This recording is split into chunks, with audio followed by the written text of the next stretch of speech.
entrance and 2 on the sides.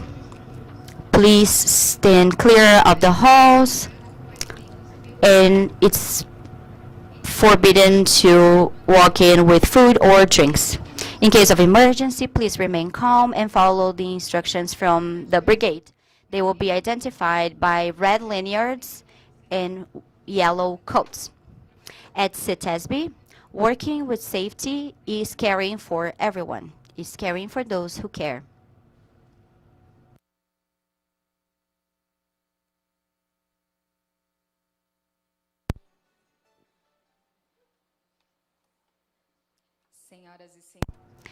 Good morning, ladies and gentlemen. Welcome to the second day of our International Water Workshop in São Paulo. We will begin inviting to stage our Infrastructure, Logistic and Environment Secretariat, Natalia Rezende.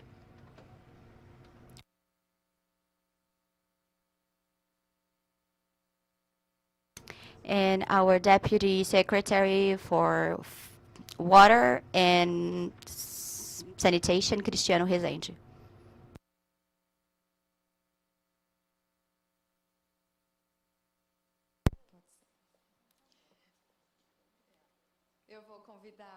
Now, I would like to invite for opening remarks our Deputy Secretary, Cristiano Kenji.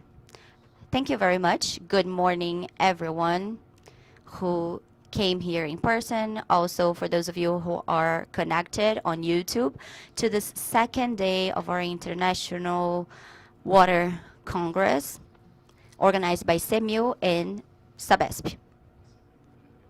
I will try to be brief because obviously the Secretary will have the most important opening remarks. But on the first day of this Congress, we had the opportunity to talk about rural sanitation and access, emergency situations, and public health. We had the participation of excellent reference experts from all over the world. And today, we will be talking about reuse and sustainability, as well as environmental education, which is such an important topic. We will have content-heavy morning to help us celebrate the World Water Day. And the crown of our week, we will also have a meeting for our forum for the project of the recovery of the Tietê River. And we are having great progress in the recovery of the biggest river in the state. So to kick things off, I would now like to give the floor to our Secretary for her opening remarks. Thank you.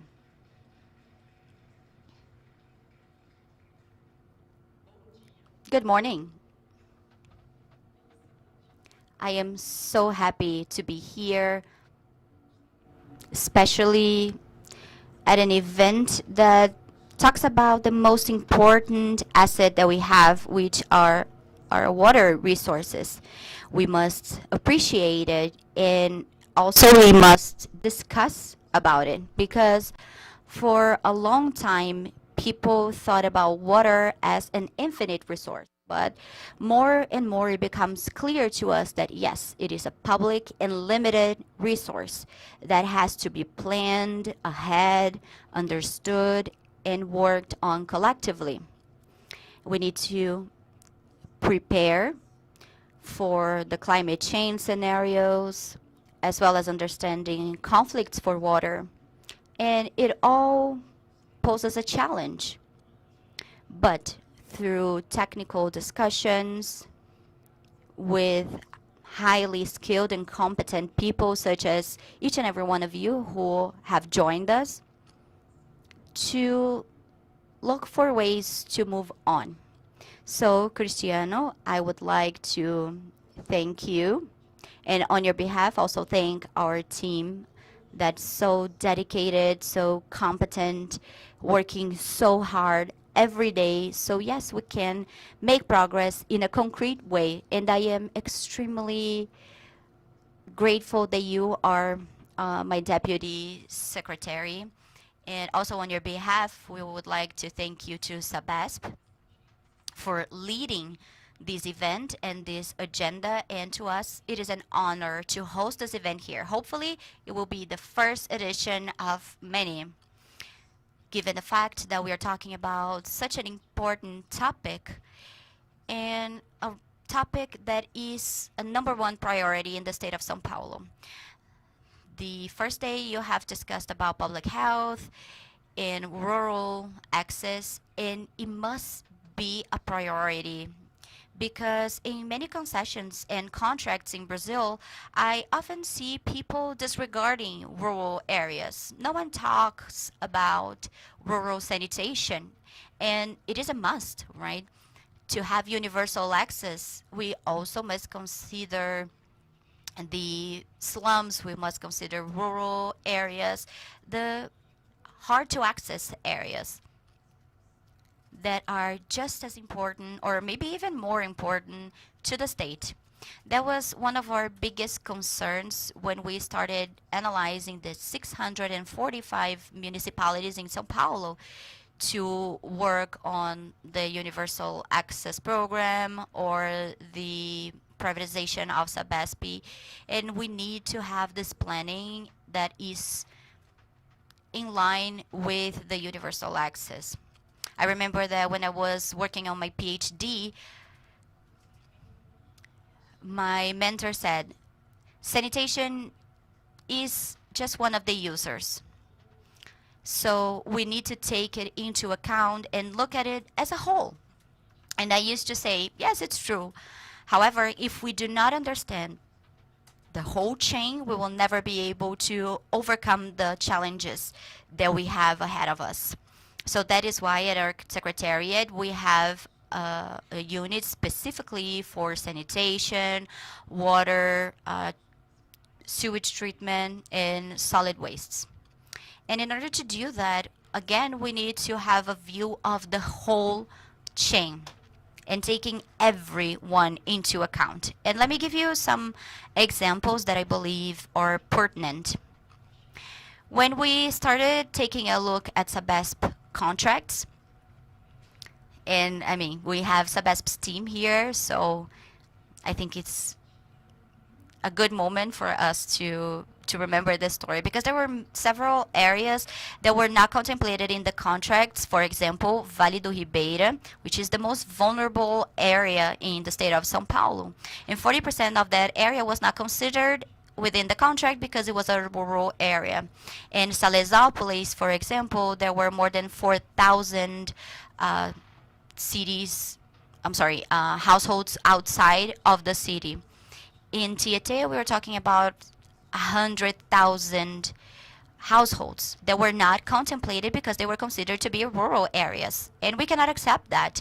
So now everybody is encompassed. We're working on the rural census, knocking door to door, and this is Herculean job, but it is extremely necessary for us to deliver sanitation to everyone in an organized way, well communicated way, educating people that if we do not work and treat our wastewater, it goes and ends up on rivers, causing pollution and all the challenges that we already have. And in terms of diagnosis, for example, in the cities of Franco da Rocha, Cajamar, and others, and there was no sewage treatment in the year of 2022 in São Paulo, the most powerful state of the country. That's just unacceptable. Guarulhos, before SABESP, only had 1 to 2.4% of sewage treatment. So we must change. And in order to change, it takes courage. And it also takes resilience, because working with the public constructions, making sure that access to water is provided, it's something that takes time. And even though we are doing everything that we can to rush the work, and we know that there are a lot of complaints about traffic impacts. And well, we know that even though there are all these troubles, it makes a difference. Just as you discussed on Monday, it will reflect on people's quality of life. And only a year after we signed the new SABESP contract, 13 million people who did not have access to sewage treatment now have. 2 million people who did not have access to water now do. So it is relevant. Guarulhos now has 45% of sewage treatment. Last year, this year is going up to 68%, and up until 2033, it's going to be 100%. The other cities are also getting to 60, 70% access to water and sewage treatment by the end of this year. And what does that mean then? According to the estimates with the World Bank, it means 54% less organic burden until 2029 and 51% less carbon emissions. So everything is connected, and this is how we must always handle it. Our resilience and adaptation to climate change plan that was launched last year with the support of several universities, our team, GNZ, the Environmental Research Center. There was a unit specifically for water safety, food safety, intercoastal region, and climate justice in a transversal way.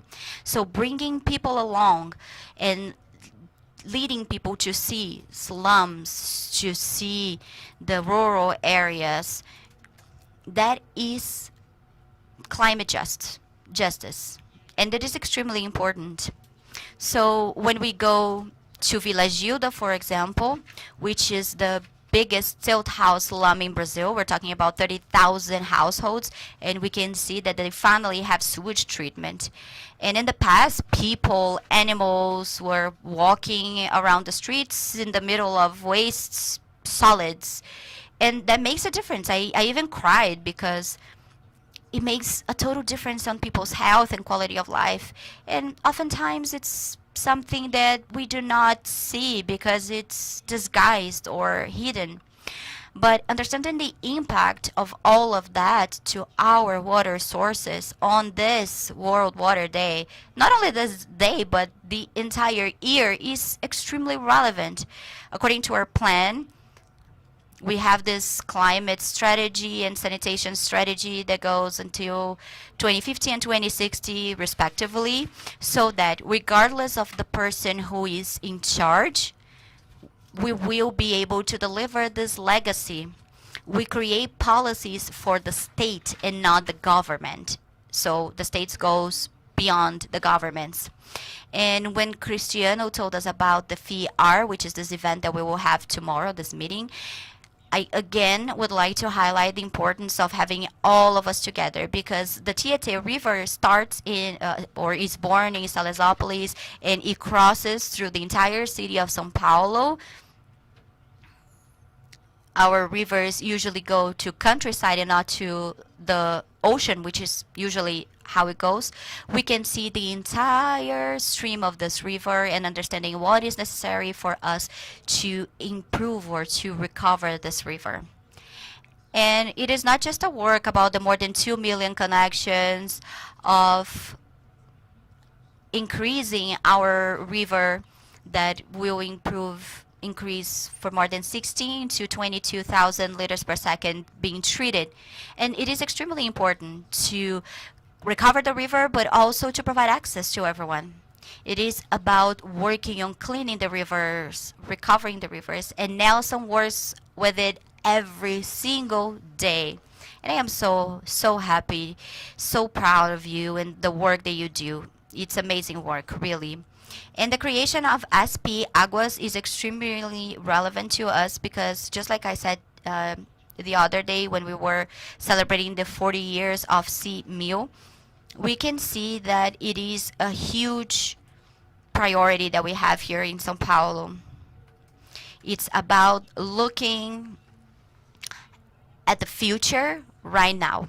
We need to make advancements in regulation, in universalization, and understanding that our more than 3,000 basins are streaming and they are being impacted by climate change.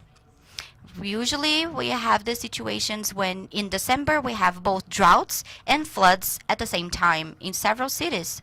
We are actually witnessing all of that, so we must prepare.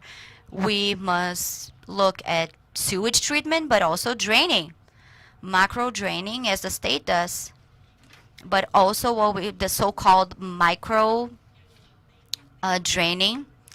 And we are trying to foster that type of initiative with municipalities so we can progress in a structured way, because otherwise we will have the universalization in the shore region, but then there comes the rain, there's no training, this rainwater is going to go into the sewage and it is going to contaminate the bathing qualities of the waters.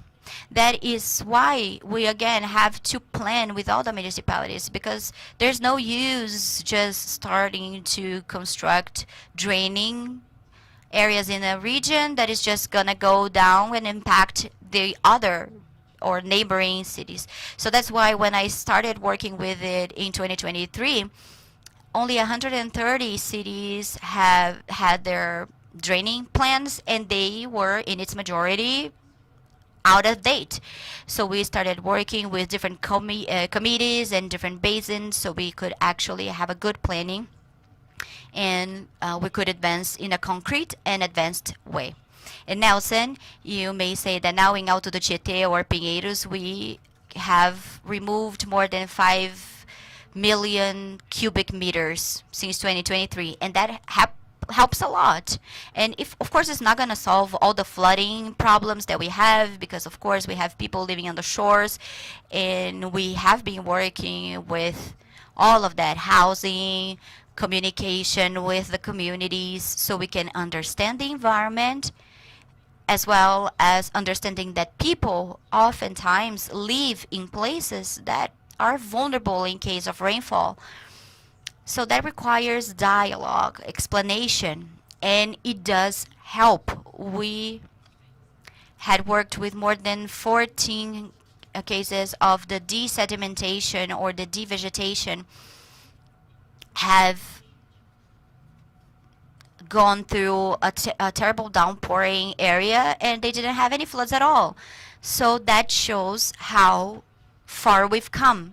And this is only possible through this proactive planning, structured planning, so we can remove all those trucks with all these solid wastes that are, and however many more are necessary for us to have a better flow, as well as mitigating the effects of the climate changes. And it all is a part of the Integra Tietê, which is this plan or this program that we have. And again, it is a team effort that is bringing many evolutions in a structured, organized, and integrated way with everyone involved, including the population of São Paulo. And it is about environmental education, which is one of the topics we'll have for today. Even yesterday I was talking about that, about raising awareness, about creating programs and teaching them at schools or even universities, you know, the primary education, because those children also teach their parents. So that is about planting a seed and seeing that bloom in all of us. We had a public consultation with a partnership that we have of about 9.5 billion to analyze the entire river flow. And we usually have this planning for 15 years. So again, it doesn't matter who is going to be in charge of the secretariat. People will have this program to remove those solid floating wastes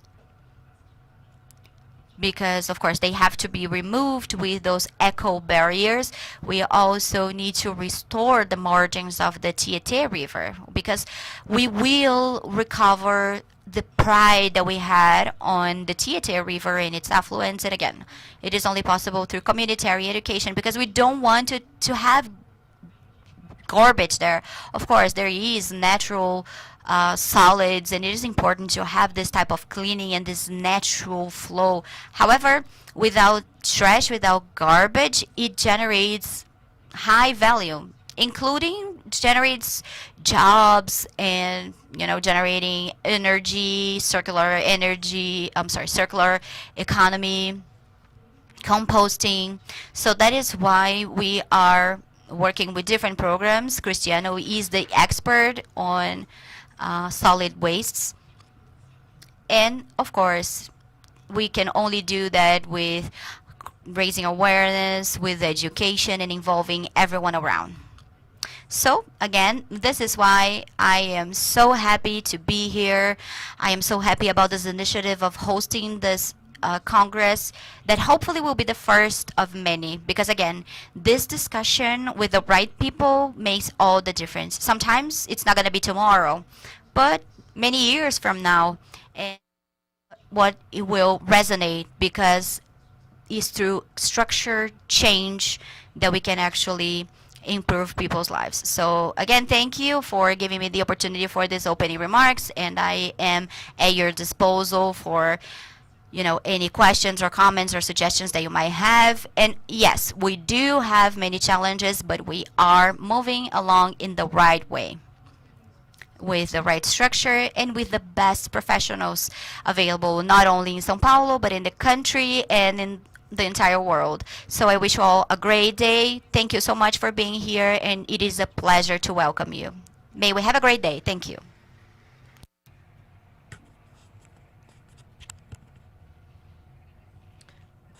We'd like to thank the participation of our Secretariat and Deputy Secretary, and they're going to remain here in the room with us if they can.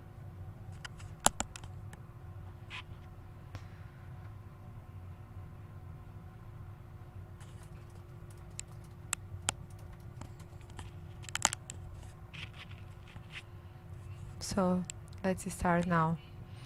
The first theme of the second day and is the current themes of water sustainability, and we are going to invite the moderator, Eduardo Mazzoleni from CETESB. He's the manager of a special projects agency.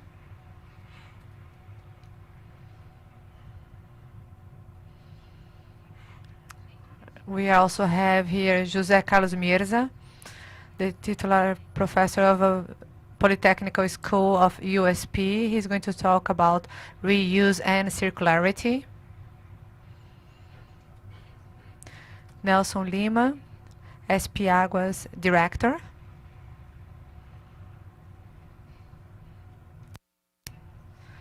Fábio Marques dos Passos, manager of losses and losses control of Sabesp. And online, Francis de los Reis. He's the civil engineering professor in the environmental field and the microbiological area of North Carolina University. Eduardo, we have you here. So good morning, everyone. Those who are actually here online and in person with us, I would like to thank Esther and Cristiano, the Secretariat Cristiano, for moderating this panel,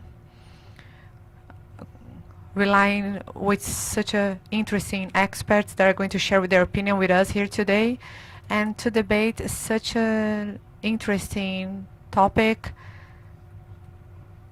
that just by talking about sustainability, if you consider the biggest strategy in sustainability, it should be water, right? So we are going to talk about the current sustainable topics on water. And I understand that we are invited to think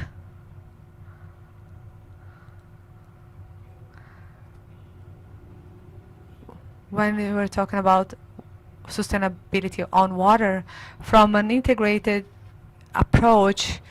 It means the governance with a technical part. The Secretariat and Deputy Secretary, they have brought interesting thoughts about these themes, but it's very important and crucial for us to think and take action from this integration, from the technical aspects and from the governance aspect. And we have our guests here talking about circularity, the usage and reusage of water, the managing of these in time and space. Consider that when we talk about time, sustainability, time is an important topic, and the social, political, institutional topics as well. So we have a very rich agenda here. We have experts today that for sure are going to gift us with their thoughts that are going to strengthen our understanding on this topic. So I believe we can talk even after the meeting, and to take advantage of our time, I'd like to hand over for you, Dr. Francis. I'd like to thank you as a fantastic expert from North Carolina University. Thank you. The floor is yours.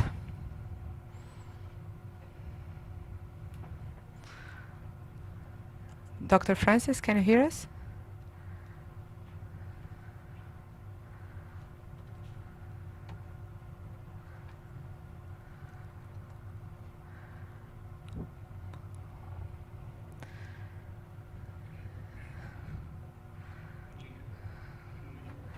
Bom dia. Let me share my screen.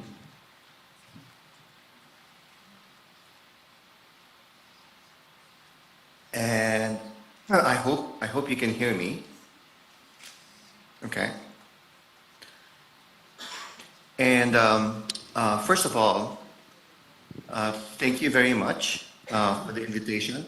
I'm really glad to be here and happy to talk about water reuse in urban areas. Okay. So just as a review, I want to talk about the traditional centralized water infrastructure that you're all maybe familiar with. So essentially, you start with a water reservoir, let's say surface water, maybe a lake where you can get your water. And then you then treat this in a drinking water treatment plant. And then you pump it maybe thousands of kilometers to cities and towns, and people can use them in their houses. And of course, we use them for all kinds of things, including flushing our toilets and so on. And then we collect all of that water again, and the water travels again thousands of kilometers through large sewer lines until it gets to a wastewater treatment plant, where we treat that water and then discharge that water to a receiving body, just like a river or a lake. So that's the common centralized water infrastructure that is common all over the world, in the US, in Brazil, and in many countries, maybe about 50% and sometimes as low as 20% of the population in a city would have this centralized water infrastructure. But this infrastructure is very linear. Essentially, you can see that the flow of water is very linear. And the challenge for us to make this more sustainable is to make it more circular. Is there a way that we can actually recycle our wastewater, clean it so that we can reuse it in our home for different uses? Maybe we can reduce our energy, reduce greenhouse gas emissions. Maybe there's a way for us to not move large quantities of water across different watersheds. And maybe we can even save on money and make it more economical. These are the challenges for us today. And I think the whole session is going to talk about the circular economy of water. So in terms of recycling or water reuse, there are two types of water reuse. The first is direct potable reuse, and the second is indirect potable reuse. So direct potable reuse means that you can use the water that was treated, the wastewater, and you can use that directly as a drinking water source.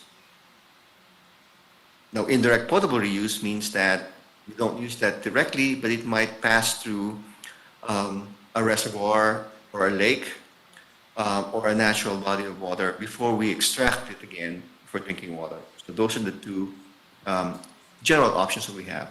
If you think about it, we've been using indirect potable reuse really this whole time, right? Because when we discharge treated wastewater to a river, some town downstream might be using that same water and using that as their drinking water source. So let's talk about direct potable reuse.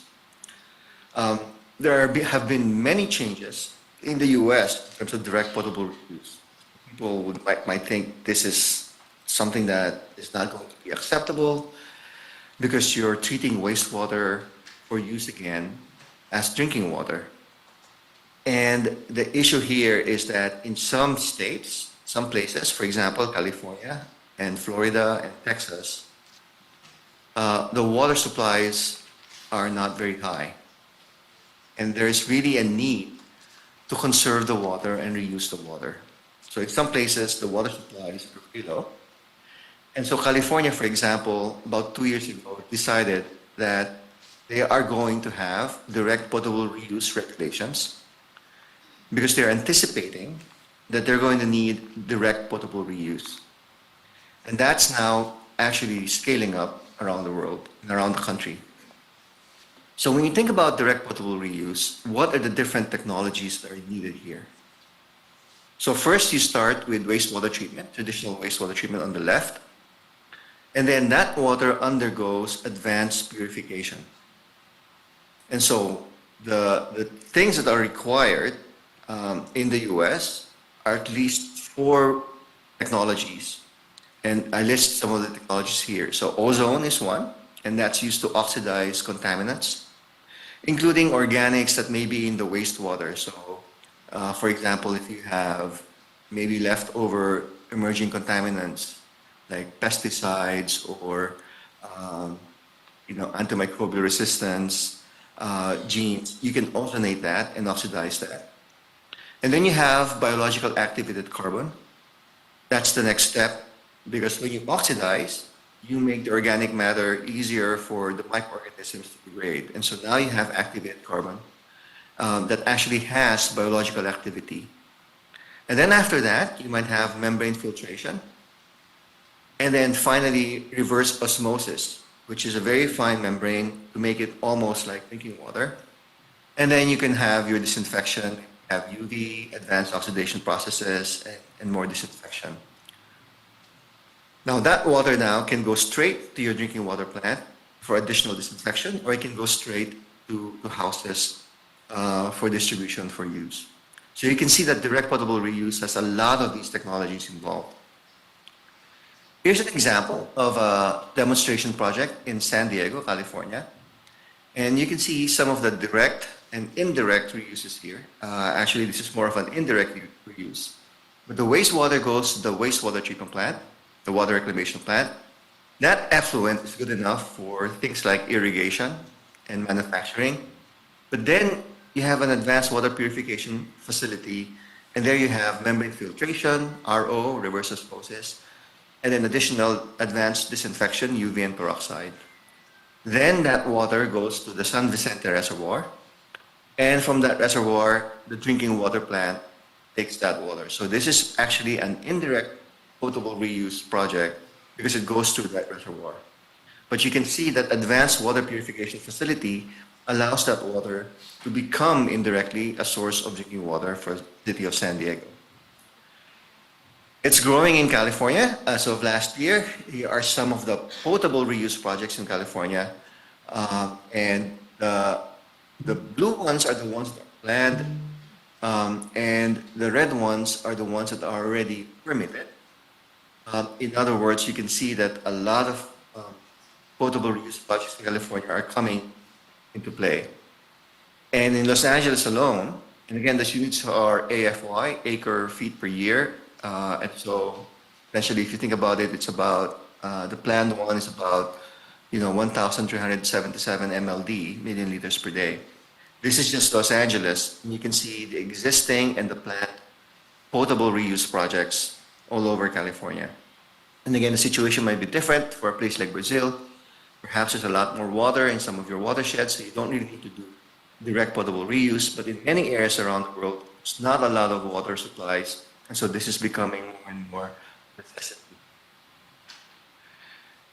This is a slightly older map. I just wanted to show you that all over the US, where we have reuse regulations, the blue is the non-potable reuse, and the direct potable reuse is the brown one. So you have North Carolina, Oklahoma, Texas, and you should update that to include California and also Oregon. And then some of the projects in the US include this. Basically, you have the blue is indirect potable reuse, and the orange is direct potable reuse. You can see again, Texas, Oklahoma, and then California, North Carolina, where I live, there is already a possibility for direct potable reuse. In terms of capacity, by state, you can see the top leading states are again Florida, California, Texas. Already there's about 6 to 7 cubic meters per day, millions of cubic meters per day capacity for water reuse. So this is including direct and indirect potable reuse. And then for the planned projects, again on the right, you can see again California, Florida, Texas, Colorado. These are the states that are needing to reuse their water because of lack of water supplies. This is also driven by the price of water. If you look across the US, the price of water per cubic meter is very different. And so in some areas, it's quite expensive, and therefore there's a lot of drivers. There's more impetus or inertia, a lot of driving forces towards reusing water because the price of water will be different. And of course, when water supplies are low, the price of water goes up. Just wanted to show you some of the price distribution. This is data from a town close to where I live. This is Cary. And you can see the portion of reclaimed water over the years. And you can say maybe it's a small, 0.68 MGD, million gallons per day. But it's actually about already, something like 5 to 10% of all the total wastewater that's produced. And a lot of this is water reuse for irrigation. And you can see the graph below, a lot of it is for irrigation in these towns. Here's a picture of that same town. I just wanted to show you the water quality after just the wastewater treatment plant. Very, very low turbidity, 0.727 NTU. It's not quite drinking water yet, but this is water that can be used for irrigation already.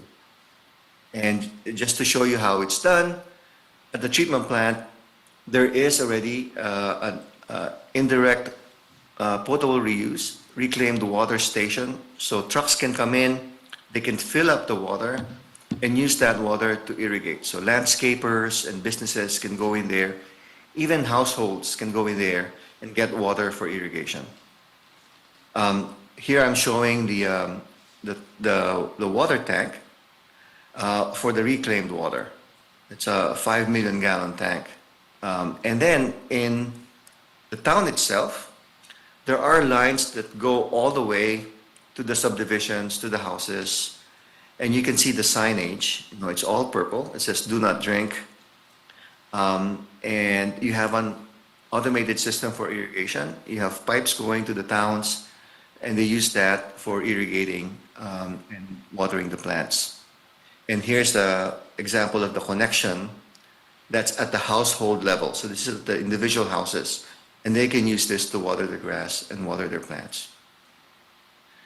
Okay, another aspect of water reuse is basically being more efficient about it. So it's possible to actually have 75% reduction in water use, primarily by not using fresh drinking water for toilet flushing and for washing your clothes. If you add up the typical use in the home, that's already 47%, almost 50% of the uses in the home. And you don't really need potable water for flushing your toilet and even washing your clothes. So it's possible to reduce your water use. In addition, there's all kinds of water system losses. And I think some speakers will talk about that later too, through these large pipes. And so it's possible to reduce our water use. Right now, the current baseline in the US is about 200 plus liters per capita per day. And is it possible to use just 50 liters per capita per day? That's the challenge. If we do that, we can minimize the energy for transporting, for pumping these large volumes of water. We can minimize the energy for all of the pump stations, and we can get a reduction in energy and obviously associated greenhouse gases. Okay, so what this means is looking at a transition from more centralized systems to more distributed systems, so smaller systems, decentralized systems. And it's not just a technical system, but it's an integrated socio-technical system, so people will be able to use this.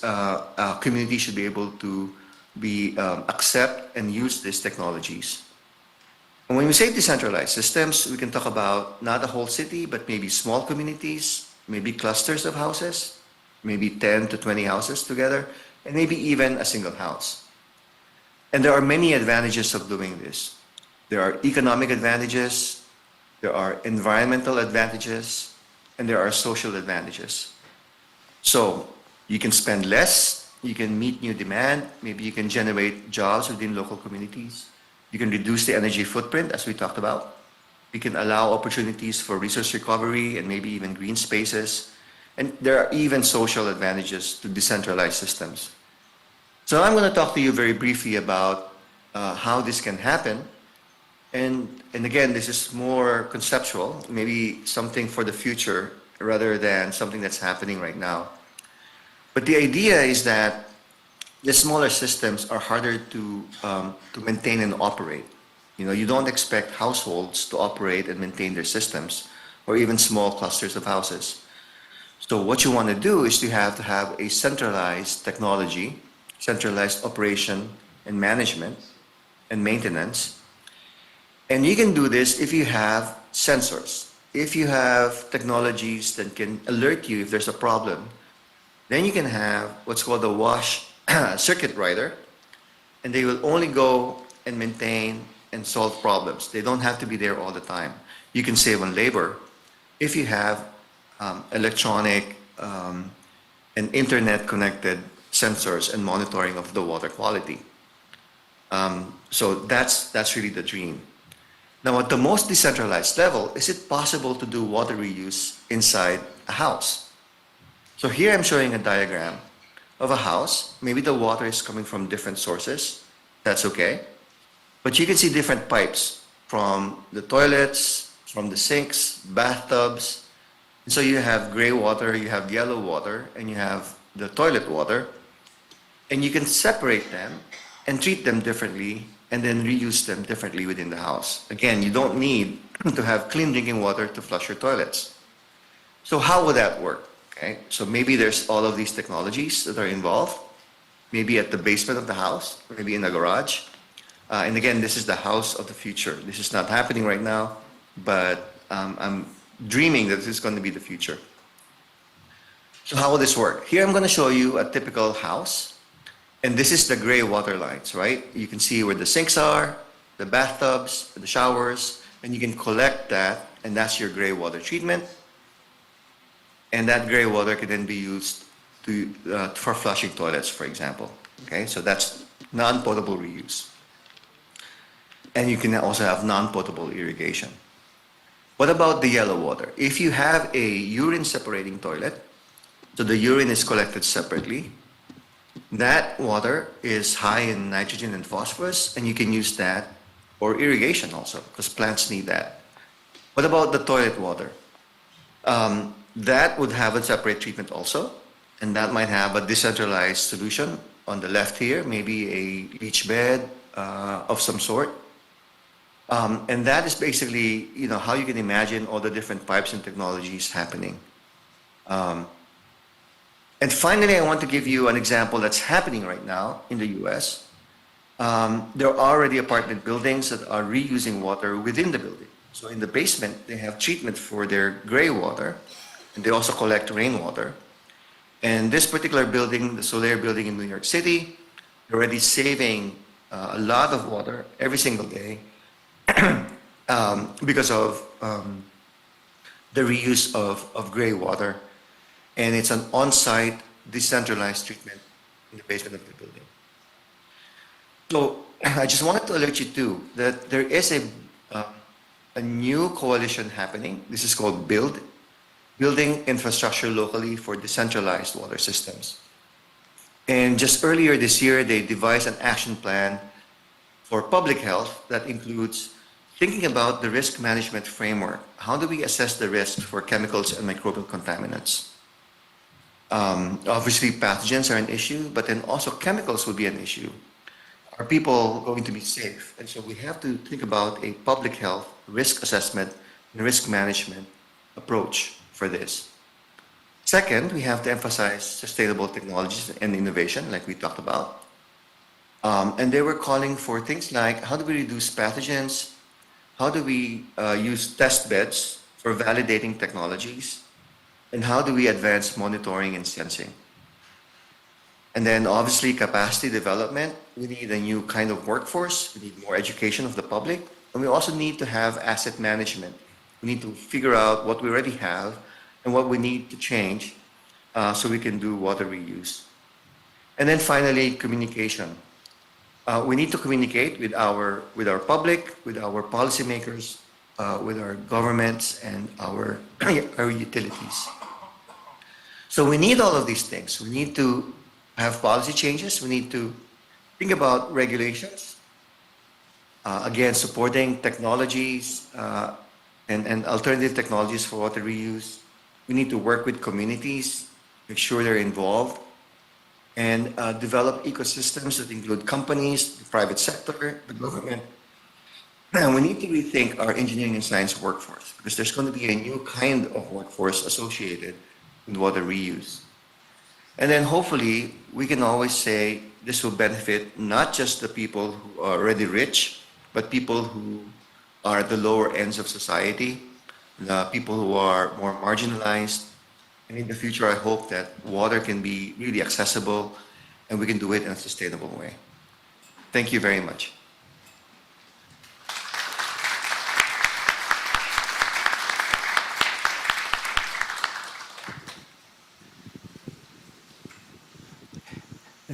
Muito obrigado, Professor Francis. Thank you very much, Professor Francis, for your great talk. So enlightening and so rich with information about circularity, reclaimed water.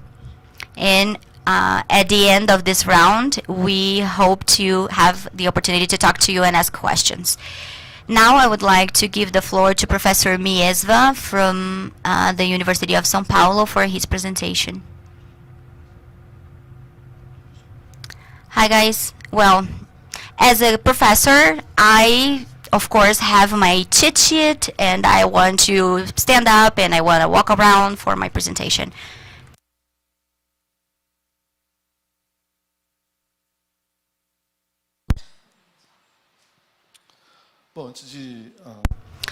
So, before we go to the presentation, let me tell you a little bit about the history of our Polytechnical School and the Environmental and Water Treatment School.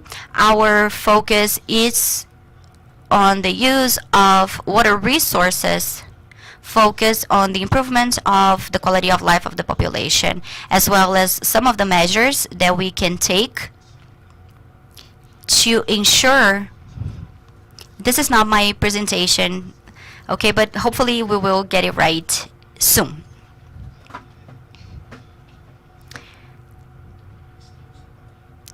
So at the university, we are always working, trying to get ahead of the problems, environmental problems, obviously. And everything that I will tell you is heavily water related. And that is because the water in the metropolitan region of São Paulo, as well as many others from the country, is already a problem. A problem that has been tackled here in São Paulo since the 60s. So we had the pioneers who started working with the water supply challenges in the metropolitan region in São Paulo. And back then, in the 60s, there were many projects that were conceived to improve water supply through the transference of some basins. Some of the projects, of course, didn't pan out, but recently some of them were resumed, such as Project São Lourenço. That's a project that basically was being discussed in the year of 1963. In the past, it was maybe a more ambitious project, and then, it was resumed after a few years. So now about water reuse and circularity. So, like Professor Francis told us, now I would like to bring you a perspective from Brazil, in the sense of understanding that Brazil has indeed worked hard on innovation to meet the demands and the challenges that we have. So we started working with, I started working with water reuse in 1991, especially non-potable reuse, and we have been working with the potable reuse since 2014. So the first one with a professor from Spain, as well as a company from São Paulo, Jesse Lima, with Aquapolo and Sabesp. So in 2014, we started this work to try and identify measures for us to mitigate the problems with water access and reuse. So this problem of water scarcity, especially in large urban centers, we can identify that there is this relation to this problem of climate change. But even before that, the problem started because there is high demand in a region where there are no natural resources to meet those needs. Given the geography, for example, given the geography of the metropolitan region of São Paulo and the very city of São Paulo, led to a situation of this scarcity, because unfortunately back then when we started building our city, we didn't have this studies or this analysis to understand whether that city would have enough resources to serve this population that is almost 22 million people. Back then, we didn't have this vision. So there are several factors that lead to water scarcity. I'm not going to go through all of them, but many of them have a relevant impact. And even though the climate change is a relevant factor, another one has to do with the land use and occupation planning. We see that oftentimes there is a quick shift in the land use patterns, and of course the infrastructure of water supply, sewage, and draining end up outdated fairly quickly. So sometimes we want to, for example, change what is a residential neighborhood and change it into, and try to gentrify it or to industrialize that issue, of course, the infrastructure that was there is definitely not going to meet that demand. It requires high investments in construction work, and it's not going to be easy. Therefore, it could perpetuate other issues. It also involves the excessive demand as well as the contamination of water sources due to the lack of proper levels of water collection and treatment. So what was the model that we have been using up until recently? And there are still some who insist on this model. And, well, like the famous saying, doing the same thing and expecting different results is not intelligent, right? If we want different results, we also have to change what we do. So, this is extremely important for the metropolitan region. Here we have those examples of river diversion. Those systems end up being extremely expensive, and environmentally speaking, the impact is much more substantial than others. So, what are the other possibilities that we have? We like this concept of circular economy, but also prevention to pollution. So, or how can we use that in a more efficient way? So perhaps the best way for us to deal with water scarcity is to have a better use of water.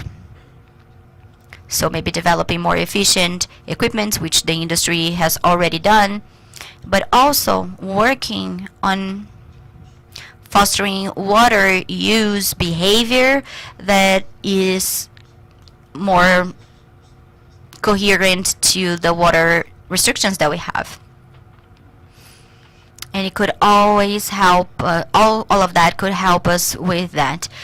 Another point would be the improvement of the water treatment technologies. Here in Brazil, there is this problem related to the resistance to innovation. Here in Brazil, we are highly selective. We think it is relevant to innovate, but not everybody.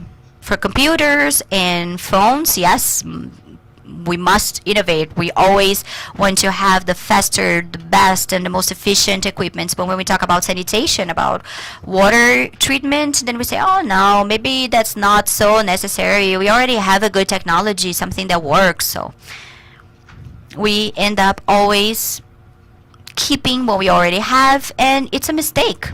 I even heard from another talk saying that innovation is at the very DNA of human beings. They are innovating ever since they got into this planet. Otherwise, we wouldn't be here. We would probably still be living outside. Probably the majority of us would not have even been born. So innovation is inherent to the human being. It is part of our DNA. We must always improve. And going along those same lines goes the water treatment and water reuse. So, of course, just like the other professor said, there is the potable and non-potable reuse. And this is an approach that we have since the 90s, I say again. But the problem remains, how wide is the range for my reuse system? How significant is it going to be given the demands that we have in water use? So we must answer to some questions. First, is it possible to implement a reuse program that has a good reach? What are the economic sectors to be prioritized? And finally, what must be considered in order to deploy a reuse structure? I will talk to you from the perspective of engineering. We sometimes think something is possible, but when we start doing the math for the engineering part, sometimes we see that it's not something actually feasible. So, first we need to consider about the users. Is it concentrated or is it dispersed? What are the standards for the quality of the water? What are the technologies? What are the distribution systems? And finally, the costs. So, all of that has to be considered while we are analyzing the possibilities for water reuse. And even though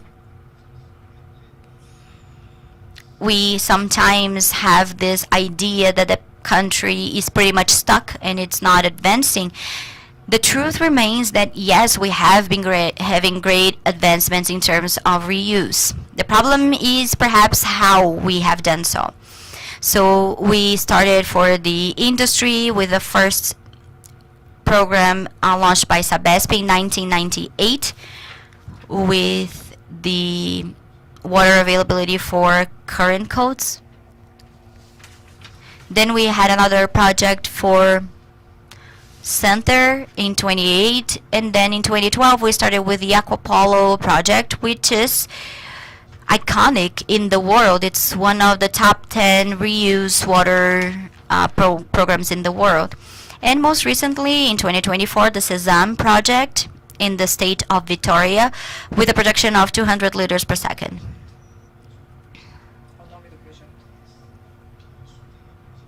And of course, even though there are progress, there are limitations. These are all initiatives for the non-potable reuse in Brazil. And in all those cases, we need to find a situation where we can line up the scarcity with the availability, as well as a partnership with the concessionary to deploy this enterprise. All those projects were only feasible because, of course, there were customers sponsoring those projects. And what are the main trends for the future? Well, Professor Francis has already approached some of the initiatives that we have globally. And I have to tell you that we are not that far here in Brazil. In 2014, we could pretty much follow all those trends. In the university, we work with the education of engineers, and we are not educating engineers or training engineers for the present, but rather the future, for 10 years from now. And the same goes for researchers. Researchers are usually thinking 20, 30 years ahead. So oftentimes people are always criticizing the university, and we are not actually trying to do anything absurd, but rather trying to anticipate possible problems that we will have in the future, so that when those problems actually arise in the future, we will have solutions on the ready to deal with them. So we have here the worsening of scarcity problems, water in regions, in urban regions, the need to expand sewage collection and treatment, environmental restrictions regarding water quality, adoption of more modern technologies for wastewater treatment, and implementation of I'm going to say potable reclaimed water, but I'm going to call it purified water production programs. So it's a more acceptable term here. And following this thought, there are no news, guys. The whole world has been concerned about that, and we have WHO that has given us the guidelines that establishes the criteria for any country that needs to implement the potable reuse programs, direct or indirect ones. And what we're going to see that here in Brazil starts to appear here and there. We already have discussion for the potable reuse for the metropolitan area of São Paulo, where we must think that the reuse must actually meet certain characteristics. And within this line, we have some guidelines that we could follow. So these guidelines from WHO from 2017, and basically if you think the first initiatives regarding this point, it was there in 1962. So when WHO has published this guideline, we already had a bunch of experience. And this is similar that the WHO publishes regarding potable water that many countries, including Brazil, adopt as reference to establish their norms for potability of the water. So what are the challenges we have here in Brazil for the implementing purified water production systems that require specific care? So aversion to change and adoption of more modern treatment technologies, as I said before. People are selective to what kind of a technology we can adopt. Well, we adopted really well technologies in other fields like medicine, but we think somehow that in the environmental field we don't need to do it. We already have enough technology to do the work, but well, if you don't have technological innovation and economic development, a country like this, there's no country that can protect the environment without those. So we see what are the technologies available in the countries that better protect the environment.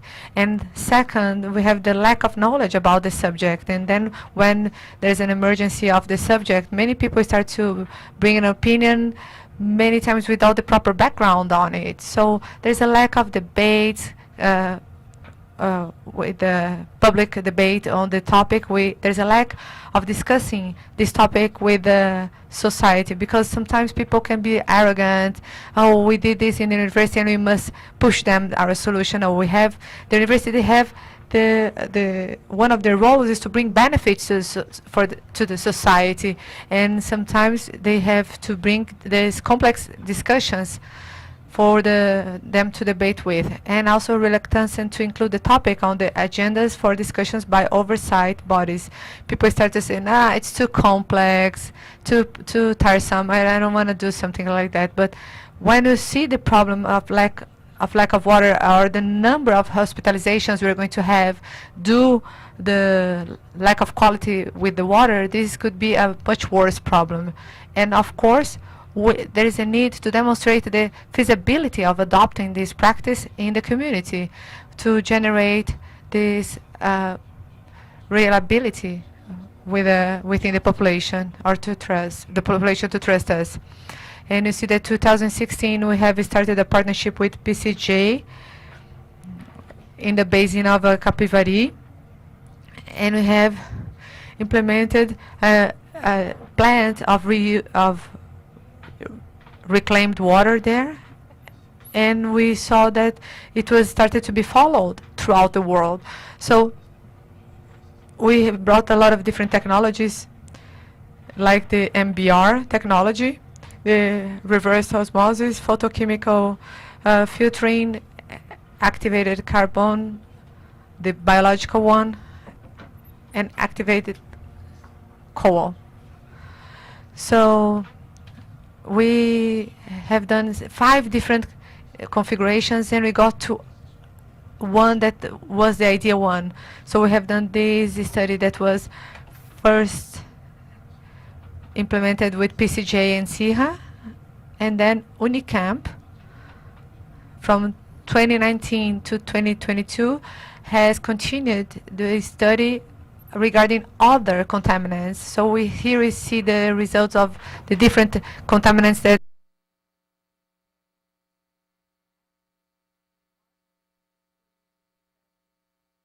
of the process, and here the different technologies that we have used, where we could check that the best technology was to use the reverse osmosis and the photochemical filtering.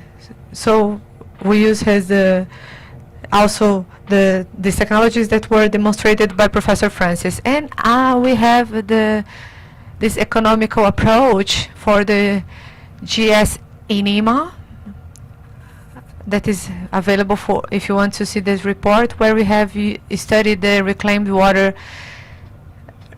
reuse, that the indirect one and the direct one. So you see that you had the one that was kind of 20 kilometers away, and here that was the lines of the aqueduct.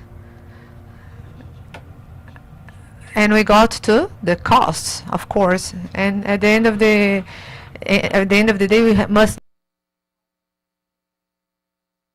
And then we have done this assessment, and you see that the cost is not optimized. It's based on literature of the costs of the curves of costs.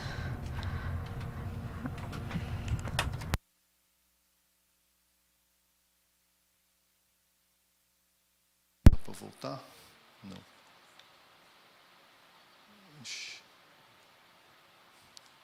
Tá, mais So I need to go back to a specific slide. Okay, here we are. So the idea here is to compare the potable reuse, direct and indirect ones. You see that WHO doesn't do the difference any difference in between direct or indirect ways. The only thing is that when we have the indirect, we have environmental milder aspect. So it's just for us to compare in terms of cost. That is not something like when you think about the São Lourenço diversion project, for instance, just the amortization period, when you bring to present values, it must be more than $1 per cubic meter. Just the amortization, not only considering the OPEX of energy. It's a 20 megawatts plant to pump the water, 360 meters of this unlevel difference. So the cost is going to get, for sure, at least $2 per cubic meter. So when you think about expensive or less expensive, you have to take in consideration these conditions. And then, following the same thought, to bring more confidence to approach this debate, we got funding from FINEP in partnership with Sabesp to implement AET-ABC plant. So this is the project. Here is the flow chart. I'm not going to bother you with this topic, but here this architectonic plan where you can call the population and stakeholders to get to know the potable reuse, direct one, the purified water production, to people be more confident and trust more the process, and involving all the stakeholders, especially the surveillance agency, sanitary surveillance agency, that are going to bring the regulations, these practices. And this is just an overview. It is a little bit late. The idea was to launch it in March, and Sabesp was responsible to build this facility, and we are going to bring this demonstration unit that is going to be open for public visitors. So just to wrap up, why water production and purified water is a vision for the future? Well, the search for resilience, water in the regions with water scarcity problems. It encourages the adoption of technological innovations in the sanitation sector, and it ensures a reliable source of supply, freeing up water resources for other activities, including environmental protection, and of course it contributes to improving the quality of life for the population. That was what I had to say. Thank you so much.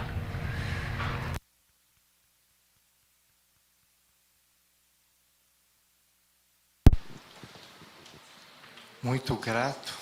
Thank you so much, Professor Miesma. I'd like to give the floor to our colleague of ESP Águas.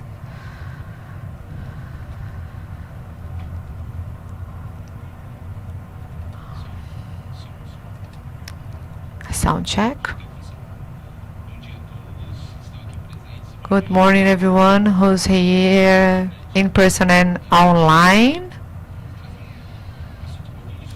I like to bring a slightly different topic that what we have talked so far, but very correlated. My name is Nelson. I'm director of ESP Águas.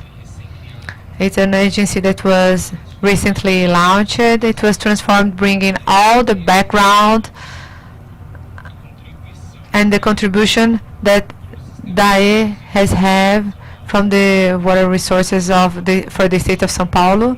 And I thought it was very proper decision from the government that not simply extinguish DAE and create ESP Águas, but to bring all this background because the contribution was actually really big. And I see that through the daily basis work that we perform together. A little bit of what ESP Águas is. We were created in 2024, as it was mentioned before here. We are a regulation agency of a public asset that is water, that is different from our CESP, that is a regulatory agency on the contracts for service providers. We have different fields, but we complement our work to each other, considering that sanitation is the main user of the water resources we have in our state. And with our goal is to work with the water safety, either if it's in the lack or abundance. We must have regulations that is practical enough to support this whole scenario of water resources to evolve. And how do we place it? Something that is very important when you talk about a regulatory agency is the work that we have, the role that we have on working with the whole society and all the stakeholders, because by law we have to do a discussion with the stakeholders and the whole society to bring this previsibility and bring everybody on the same page of what is being done. We create a regulatory agenda. So this agenda brings transparency and shows the planning of the agency and where we are going. And also to strengthen the discussions, as the professor mentioned here, that are so important for the development either of the reuse or loss control. The regulation of water resources needs to talk with these initiatives. We cannot do it independently without knowing what's going on with the other agencies, because otherwise we won't be able to have an effective service. Whenever there's a big loss of water, if you're not, it doesn't matter if you're only controlling the water loss, if you're not managing your resources properly as well.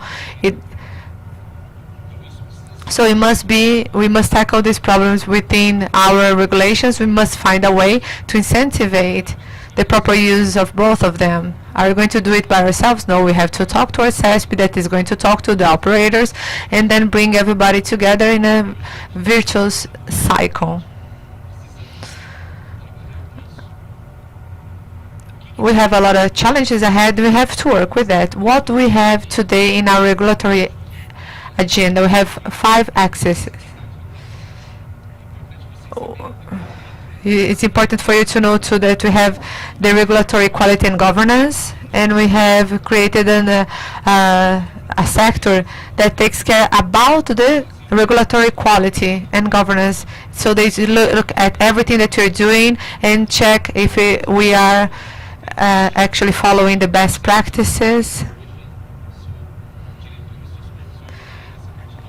And I am the director of the groundwork nowadays, and I also take care of the surveillance section. Yeah. So we have to all be working in a very orchestrated way, following in standards that must be adequate not only for the legal regime that we have, but also to be in compliance with the good practices to deliver a good result for the population. The access to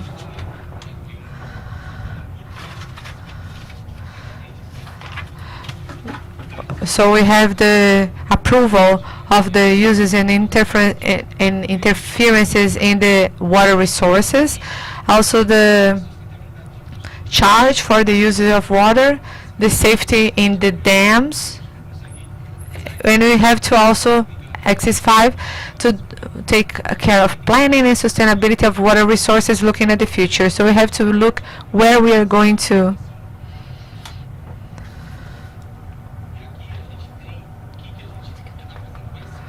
So what we are doing here, I'm not going to read everything.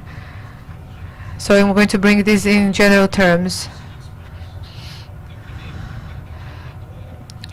In the regulatory part, we have done is the regulatory impact analysis. So what we have to see what are the things that we do and the impact of everything that you do to ensure that you are going to have a good result for and to be sure that everybody's on the same page, to be coherent with the needs what we have today. Also, when it thinks about the approval when you have to approve things or not, they used to do that since 1950s. And today we also have this work, but also we are reviewing everything that was done before. So are we dealing with the reclaim water and losses? No, because now we are actually reviewing the whole past actions with this whole framework of instructions, deliberations to what must be done by the agency. We're considering the regulatory aspects. So I'm talking about the approvals of launching, approvals of captation, and when you talk about reclaimed water or reuse, MAET, they have approval. They're approved to do this launching for the river. And if I'm going to bring this approval for an industry, what is going to be the impact of it in the water streaming? It must be analyzed and assessed by a regulatory agency. Because if I'm taking more than 200 liters per second, if I'm doing a basin diversion, sending this to other places, what is going to be the impact of these 200 liters getting inflowing in the new basin, and what is the difference that is going to have in the former streaming course? So we have to analyze all of this set of information, and here I have my personal opinion that reuse is a reality that we need to face.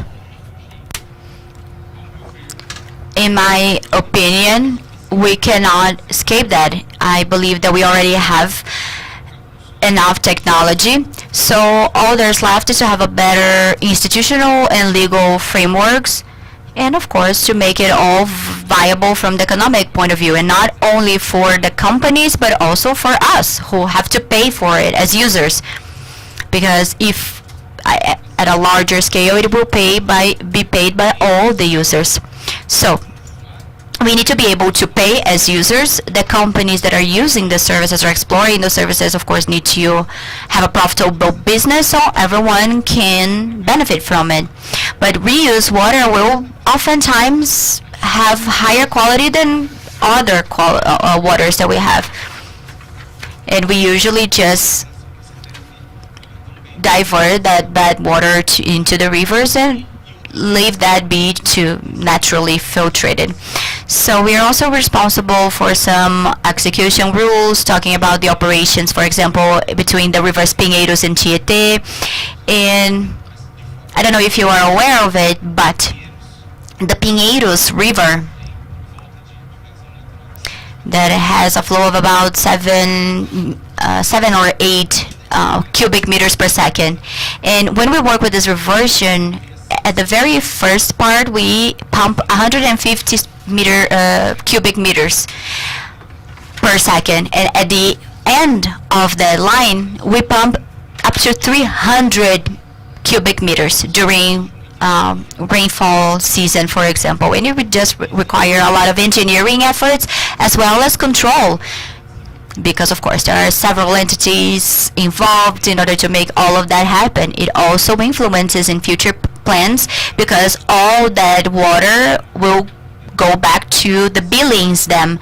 If we want to keep using Billings for the entire city, of course it has to be coherent to those plannings. Now, for water charging or billing, it's not a decision that we make by ourselves. We are a part of a committee formed by different entities that are all relevant in terms of water management. And then we get to dam safety. We work with the supervision that is twofold, for use and dams. And we do not work with the supervision in order to charge fees. No. What we want is to have a good and well-controlled system in all its parts, whether it's in use or the dams, which of course involves safety for everyone. Brazilians are pretty much traumatized already, given the current events that we've had with other dams, especially from mining companies. So whenever we say the word dam, we see that the population usually is pretty much against it. There are some projects for the future, and there is no institutional room for it. Environmentally speaking, it is also challenging. And we are working on deploying that to increase the water resilience in the state of São Paulo. Nevertheless, it requires care and effort. We don't usually have the right mechanisms to even charge fees to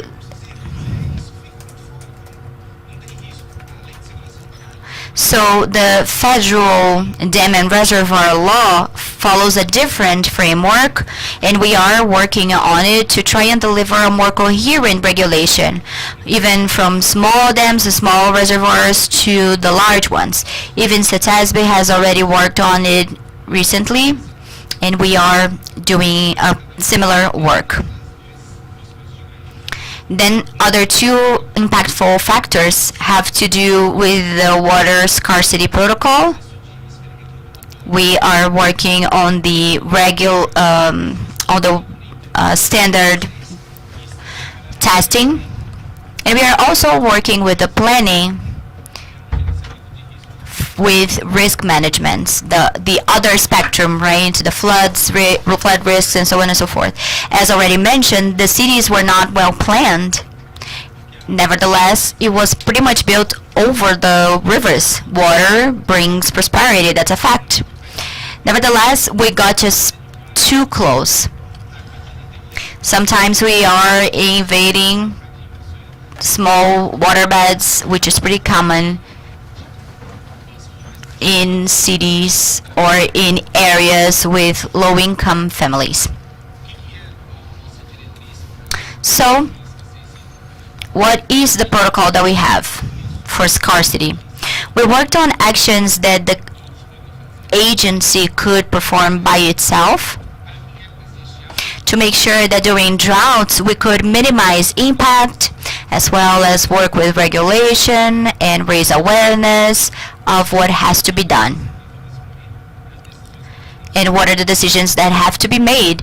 Actually, we are currently going through a drought moment.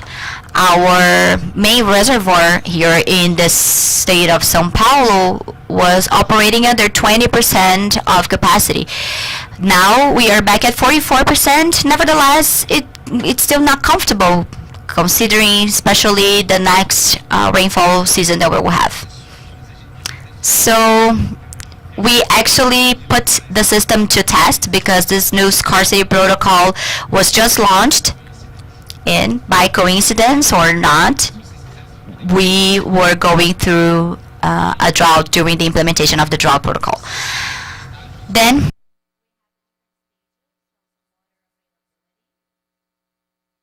that monitoring for the entire state of São Paulo.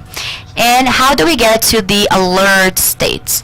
I'm not going to go over all the indicators. So for example, the downpouring of rain is one of the indicators, and there are others, the reservoir levels, and all those indicators are combined and lead to a specific stage. I'm having some technical problems. If we could go back to the presentation, please.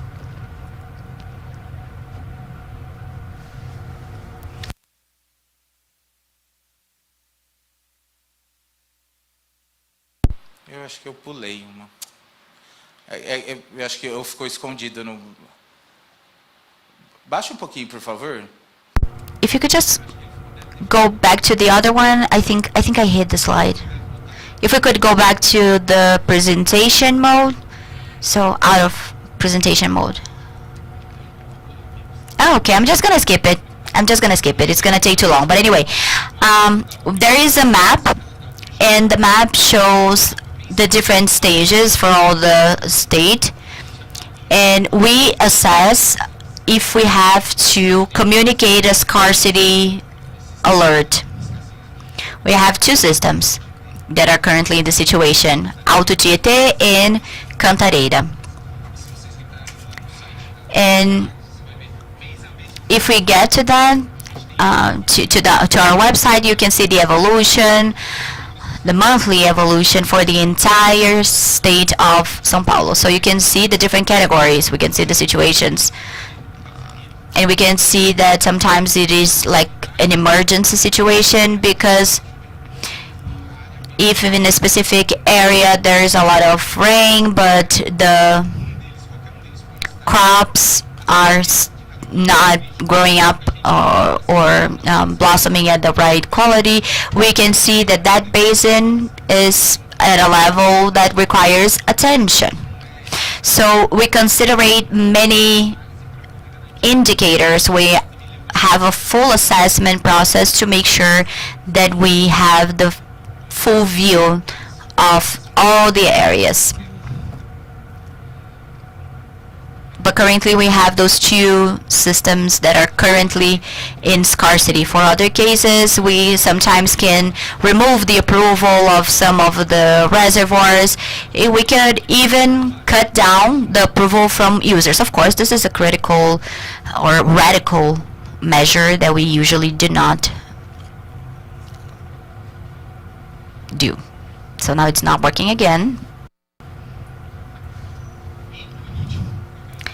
And lastly, but not least, I wanted to tell you about this work that we do with the risk management associated to floods. And Fabio will tell you a little bit more about it when he tells you about losses. A regulating agency needs technology, especially when we talk about geolocation, acquisition and treatment of data, because this is how we can make good decisions, as well as how we can make a good communication to the population. And in this work, we work with dynamic, hydrodynamic mapping, flooding risks, what are the main or most vulnerable points, how we can work with estimates, so we can actually activate the communication with the right agencies. And again, in order to get to all of that, we need data. We need good monitoring. We are already managing a huge network with several agencies involved in its management. And at our website, you can see different monitoring systems with more than 1,700 points being monitored from different concessionaries, and we need even more. We need this good monitoring so we can perform those modeling systems with good estimations for floods, and the most important part, with the anticipation of the work. We always know that some regions usually have floods, and this year, because of our planning, we were able to avoid that. And it's not just necessarily because of the rains in those regions. We usually only get this impact at the lower basin of the Tietê River, for example. So with good data, we can have good monitoring, good sensors, and good alerts to reduce the impact that is usually extremely negative for the populations. So we are open to work with all of that, to regulation, to communicate with all stakeholders, as well as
so of course, we have this research about leaks, we have the maintenance and performance contract. So in some sectors, there is a specific contract saying that the payment will be by results and not by the work. Then we work with different segments, and we work with improvements and maintenance of sectors that require different pressure gauges, for example, or different pumps, and the network updates, especially those who are already deteriorated, whether for the material or for wear and tear or the materials or the age. Then we also have the leak research, which are the ones, for example, that are visible and that the population causes and tells us about. And those who are what we call invisible, and they require different technologies. We have currently deployed a satellite leak management. It's an Israeli technology that we have already deployed. Then we have the pressure control. We also have the pressure gauges that require enough pressure to supply the population and no more. That means that during nighttime we need lower pressure than during daytime.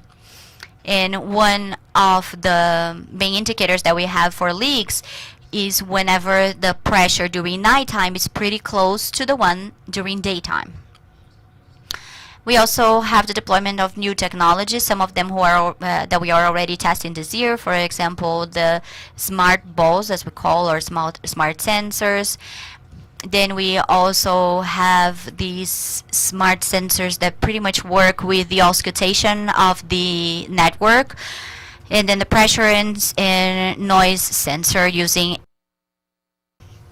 And then we need to, of course, make sure that we are going to prioritize the investments and make sure that we are investing in a sufficient amount, but also where, to make sure that we are investing on the right places. Then we work with better pressure and improvement in the supply.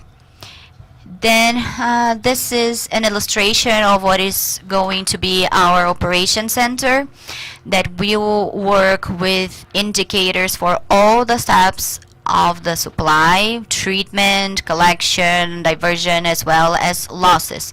So if the pressure reducing devices are working, and if there is a leak that was identified by the sensors, then we can deploy our team to go there. So our team will work with 24/7 monitoring of our operation, including during the operation. They can remotely turn the pumps on and off, which will make the maintenance work more agile. Intelligent meters that we're going to have. We are planning to increase the numbers by 2024, and these are ultrasonic meters. They are more modern ones that don't lose accuracy with time, and we get real-time data. So this is the schematic of an ultrasonic meter, where you can see an advanced technology embedded and has evolved that identify faults or scamming. So if I have a reverse flow or any kind of a manipulation, sub-ESP is going to receive a warning. Even we can do the remote cutting of the services or down of the services. So you see we have one of the most modern meters now, and you see that the rate of the different kinds of meters. So you have the one that losses more than 26% of its accuracy, and volumetric losses to 14%, and the ultrasonic does not lose any kind of accuracy. Just have to replace the battery after 10 years.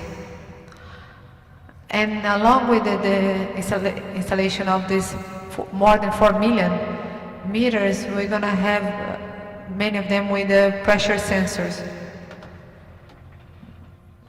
We want to say about 10%, about 400,000 meters, pressure meters. So what does it mean when I have a lot of pressure sensors within the network? I reduce the width of my search. So if I have a drop of pressure, where my agent is going to find this leaking, so they have to walk more, but they have only 2 different areas that there was a drop of pressure. So then you have a smaller area to search and to find where you were having your losses. So here you're talking about the dispute in between the pressure sensors that there is no point to have without these intelligent sensors, without AI to analyze it, to assess the results. So you can see some equipment here on the bottom, and this on the right is a partner of Sabesp. They have a shaft that listens with artificial intelligence. So they are bringing that shaft near the meter, and you see that the AI identify if that sound it's hearing there, it's probably it's a leaking or not, and gives to the agent if a possibility of leaking or not, and they must confirm or not, and once it's confirmed, they upload the data to Sabesp and they send another team to fix that meter. And here I'm going to talk about the mapping of leaks with satellite. We have a contract with Asterra, that is an Israeli company that has a representative here in Brazil. And how does this process work? First we identify the critical areas where we want them to shoot the photographs, the images. Then we have this, they can identify, but they can identify if it's a pool or not, if it's a leakage or not. Do the pictures, so they identify possible leakages. So stains in the maps with 100 meters accuracy. And we start, instead of my agent walking the whole neighborhood, they go under that area. Is specific that has 100 square meters, and then we're gonna find through the interest points. They bring the geophone, that is these two images down here. Once they identify the leakage here, see, he has identified the water leaking here. They confirm the leaking in the very same app. So they send the repairing team. They upload into the system the Asterra solution, and we retrofit after 6 months. We retrofit the different image to check if there was the solution is established there, or if there is any other problem installed. So we are hiring 2,000 square kilometers to be scanned. And we are going to recheck the areas some areas after 6 months and some areas after 1 year. So talking about this contract, we have started a 24 months contract. We have started within the sector consolação. So we have started here in February, January, the images we already have. We have had some results that I'm going to show you further on. And here there was a selection of these 22,000 kilometers. We had to select the areas that were most prone for losses. So we found 30% of the losses, and we have divided in the different groups. So group A, that we're going to re-monitor after 6 months, and the group B every 12 months, to see how much the leakings are happening once again, just so we can identify the ones that need to be monitored in a longer time or a shorter time. So the Asterra has done a training. We have trained all of our agents that need to use their solution. So here you see our team in the field. So every time we have to measure the pressure, it's important to measure the pressure to see if there is a leak or not. So they do the hearing of the pressure, and sometimes you have to open the sewage pipes, and if there is some clean water going through the sewage pipes, we understand there's a leak also there. So they do the chloride test to check if it's a Sabesp water or not. And how can we identify? We have a chemical test to identify the levels of chloride to understand if it's a Sabesp potable water or any other from any other source. So we have the geophonists going through the network and the teams that are fixing the problem. How does this satellite work? the geophonic agent. He has an app on his hand where there is an a point of interest of a leak or leak interest point. So they know the material of the pipes, the gauge of these pipes, where these pipes are, and it makes much easier this leaking search.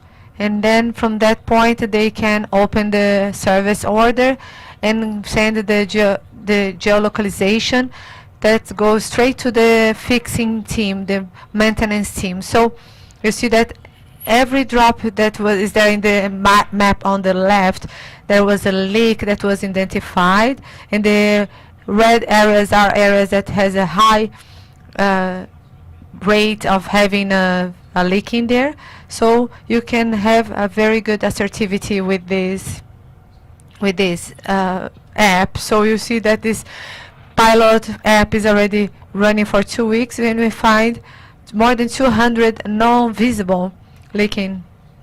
So it's much easier to find this this meter leaking through the hearing method than the other one. So that's where we have the biggest losses. So you can think that it was for how long this leaking would be happening and the losses that it would cause. So we are finding them and fixing them. So I'm going to ask for the IT guys to run this video of the intelligence surveillance.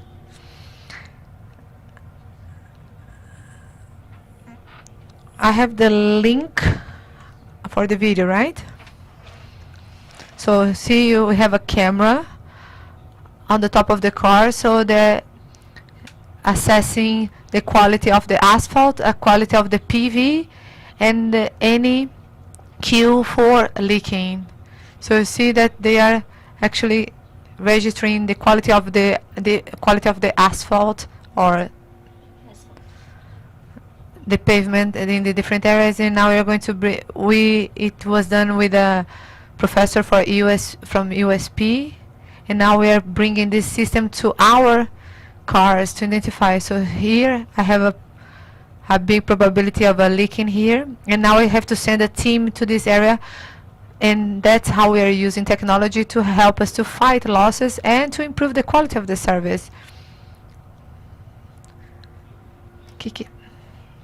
And then we say that technology gives us the vision, but is an action that we do it all together that is going to help us to bring better water safety for the next generations. Thank you.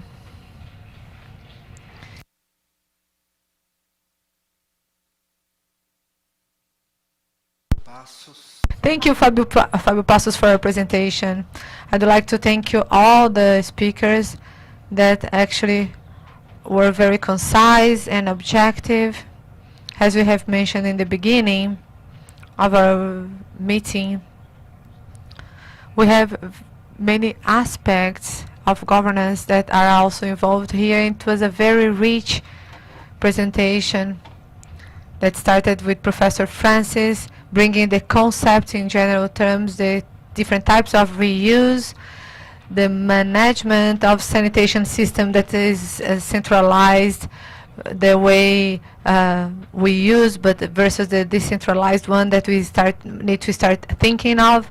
And we have to go through the challenges and get and study the experience of United States and also the technical excellence that our university is getting to, and all the experiences that we all have been having through the challenges we are facing. And something that I'd like to highlight before we move forward to the Q&As is when it comes to the management topic, we have talked a lot about the management of the demand and the management of the offer. We have always worked really well on the management of the offer, but we have to understand quite clear how we are dealing with the demand management.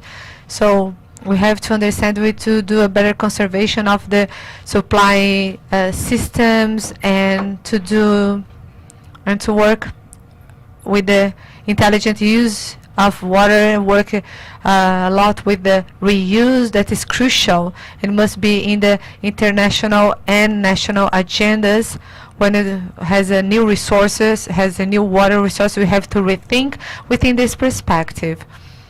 And why is that? Because the scarcity crises that are happening more often requires brings the complexity of the management and the challenge that is placed. So if there is a new opportunity that is with the reuse solution, it is going to reduce a lot of losses. So also we need to bring that along with the rational use and to invest in the demand of the management of the demand, but we also need the regulation, because actions without regulations are weak and hard to implement.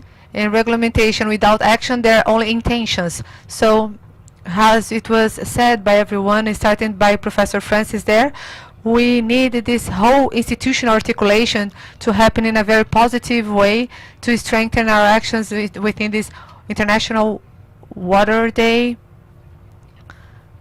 considering every situations that we have been due the water stress. Nothing more important than having these topics in our agenda here.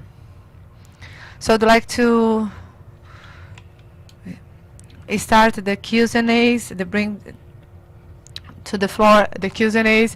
So they're going to bring the questions from here, from our from this room, and also people that are watching us online.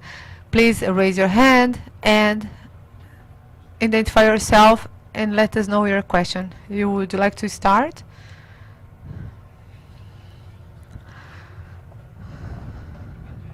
I'm going to ask a question that was placed. From the experience that were performed by the professors like Mierza and Francis, there is a question from your perspective. What are the next steps for us to be able to amplify the scale within this context, within the state of São Paulo and also Brazil? Professor Francis, would you like to start? Can you hear us, Dr. Francis?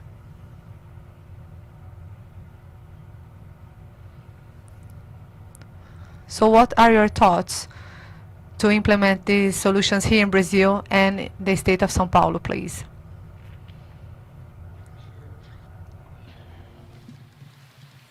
Yes, I can hear you. Can you hear me?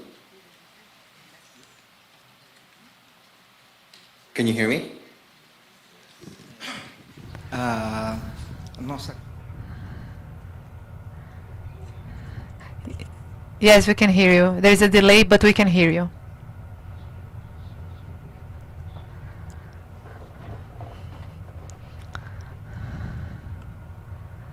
So what are your thoughts?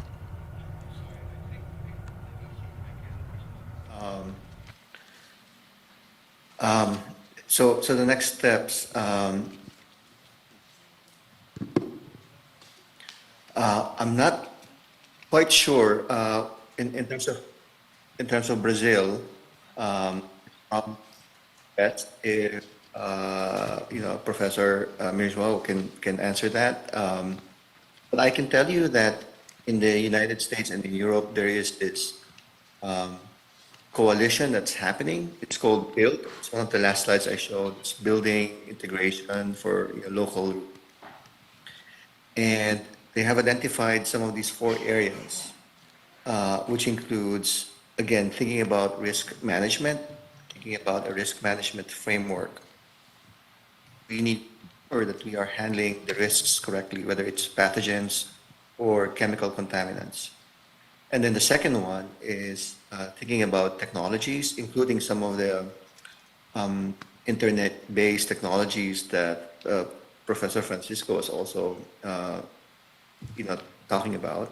And then communicating with the public and building trust with communities, and also communicating with policymakers and regulators. I think those four things are probably true across the world, whether or not in Brazil or US or Europe.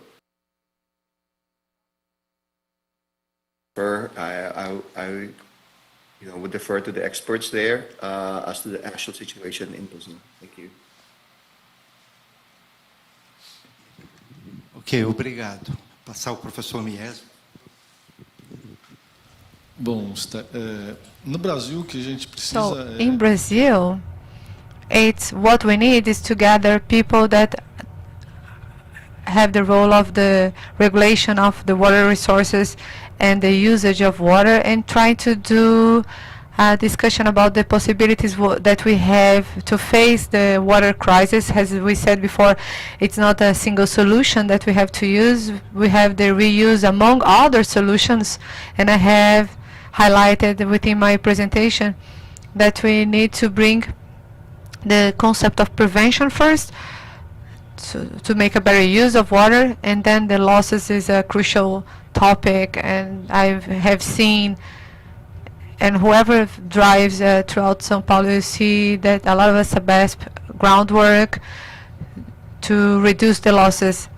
But in the specific case of the regulation of the reuse, we have to broaden this discussion and bring all the stakeholders and the other sectors that are involved and communicate really well to the society how we are going to do and what is going to be done. Someone have talked about the cost, and every time we talk about the cost, I think about how much is the cost of not having water.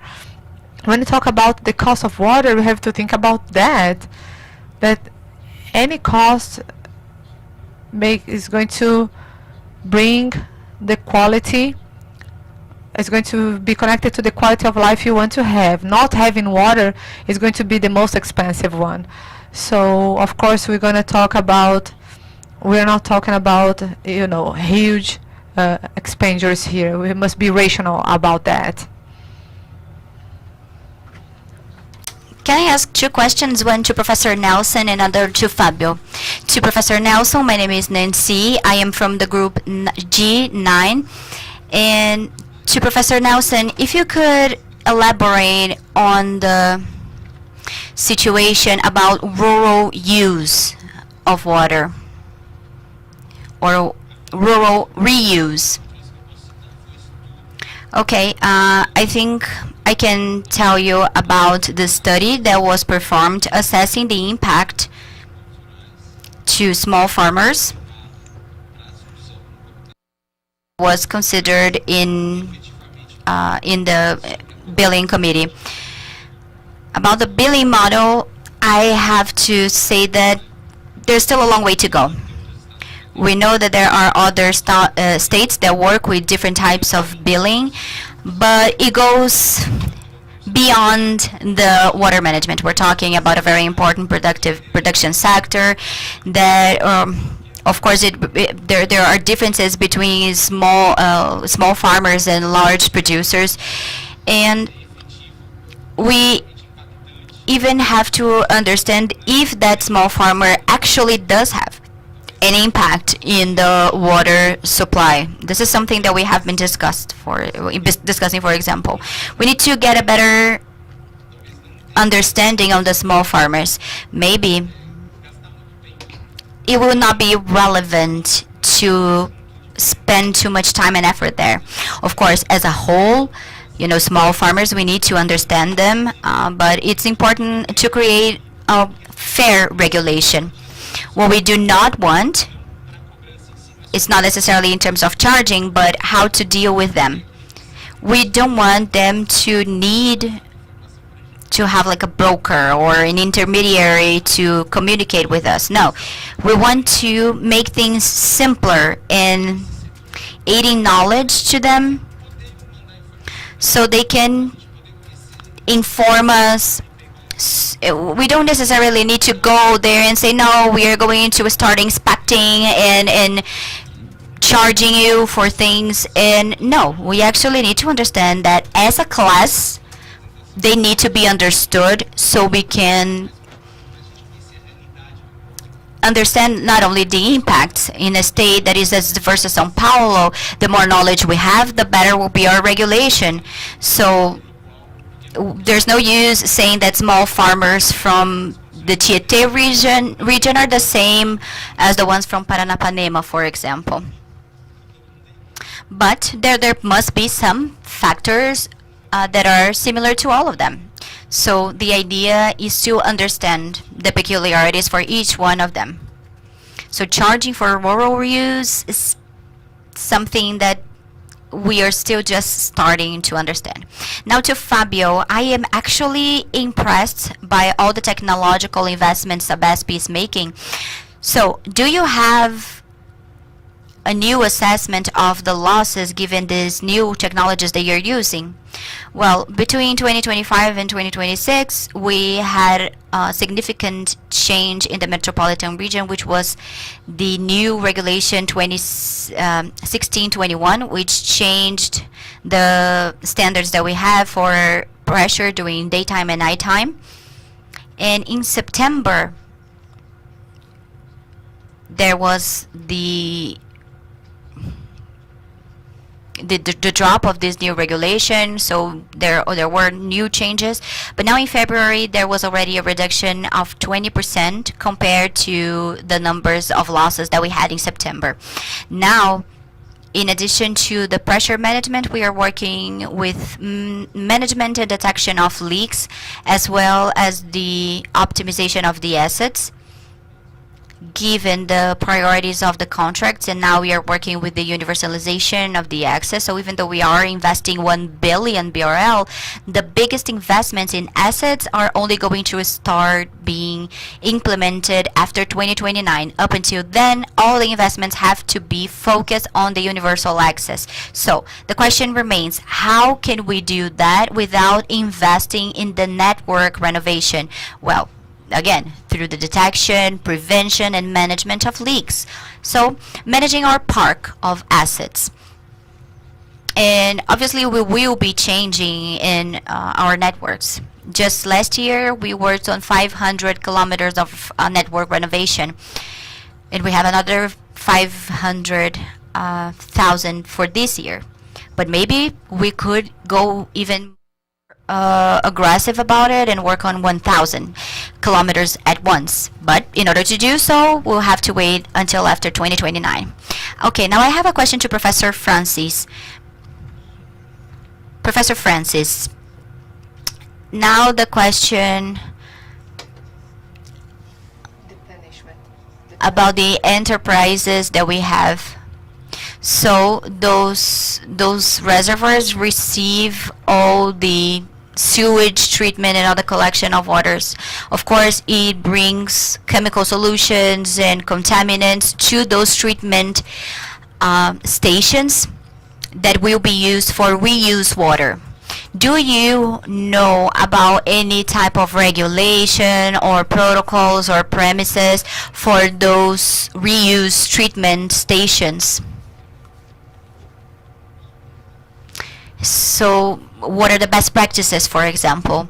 And then I have another question about to Professor Mierza about other emerging pollution agents, and if the technology is already enough to tackle the most relevant contaminants that we already have. Bom, muito obrigado por essa pergunta. It's a big issue E sim, with essa é uma contaminants, for example, such as PFAS, right? Everybody's concerned about PFAS. And you find PFAS in source water, reservoirs and lakes. You find PFAS, obviously, as it goes through wastewater also, and it's also in the biosolids. So it's a big issue, and the regulations are specific for the different contaminants. So for PFAS, for example, well, to date, right, there's talk that these regulations under this Trump administration, that they're going to remove some of these regulations. But at present, we still have these regulations for PFAS, so specific numbers for the top, 4 species, for example, of PFAS. So those have to be met by the drinking water treatment plants. So both on the wastewater treatment side, the advanced purification, where you have things like biological activated carbon that can remove PFAS, as well as, so before you put it back into a reservoir, for example, in indirect potable reuse, there is some removal of that already because you have some activated carbon in the advanced purification step. But then when it's taken out from the river or the reservoir or the lake into the drinking water treatment plant, once again, you're going to be required to have maybe activated carbon at the drinking water treatment plant to remove that PFAS or ion exchange. It just depends on what technology is best. So far, activated carbon has been the technology of choice for something like PFAS. For other chemicals, it's going to be the same thing. It's going to be regulated as part of the national primary drinking water regulations in the U.S. in terms of specific chemicals. So, for example, pesticides and hydrocarbons and so on. And again, depending on the particular water source, those have to be monitored and removed. So the regulations are going to be chemical by chemicals. And again, some of these regulations, we don't know what's going to happen. There is talk by the EPA of this administration that they want to remove a lot of these regulations. Não, obrigado, professor. Bom, eu vou só pegar o gancho do primeiro da estação Okay, de tratamento. now I just want to build on the treatment station. Even WHO works with this restriction of avoiding any type of water coming from industrial sources. And for the program Aquapolo, the treatment station received those industrial waters, and that was affecting the reuse of the water. So that's why Sabesp ended up stopping that supply. And in the case of water control, the quality of the water, we need to change some paradigms. Instead of analyzing for each contaminant, because let me tell you, we have 186 million types of organic chemical components available in the market. So if we were to monitor all of them, it wouldn't be feasible at all. So it's important for us to monitor parameters that will measure the effects that those groups of contaminants could cause in the organism. So for example, hormones, in assessing the estrogenicity, or the enzyme production in case of pesticides, for example. So we need to have a smarter monitoring. So it's not about just quantifying the contaminants, but also trying to identify the possible adverse events caused by those contaminants. So for example, the pharma industry controls the quality of water for injectable drugs according to 5 parameters. And are we questioning the quality of the water of the injectable product that we use? So currently they are monitoring over 130 parameters, and not even like that we can make sure that that water is safe. Unfortunately, we need to close it. There's no time, unfortunately. 30 minutes late. So I'm sorry, but you can ask the questions directly to professors. Yes, I'm sorry about that, but we are running extremely late. Yes, I got so excited. Yes, absolutely. It's always good to talk to people who are experts. Okay, so let me just say goodbye to Professor Francis for your generosity, for your attention, Professor Miesva, our colleague and director from SP Aguas, Fabio from Sabesp, and to all of you who participated either in person or online. It was a great discussion, and it gives us more perspective on the issue. So thank you very much, and unfortunately for the sake of time we'll have to close it. But thank you very much for being here.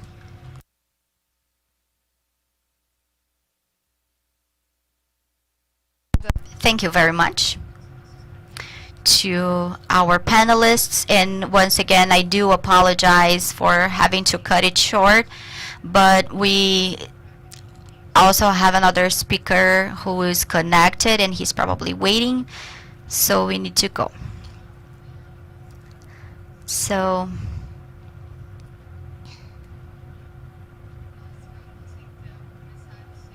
now we can start the second panel of the day, and we will talk about education, the foundation of environmental sustainability. I would like to invite to be the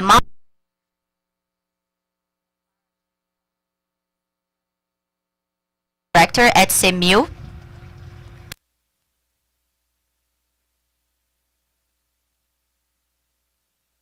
Nós teremos participando. and Nikita Rashput Ray will join us online. She's a youth leader, student, and artist, and we will see her recorded message. And I would also like to invite Ana Montosa, co-founder and CEO at Ensina Brazil.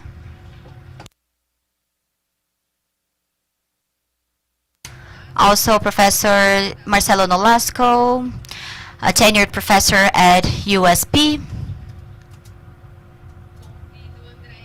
Andrea Cardoso, expert at the Education Secretariat.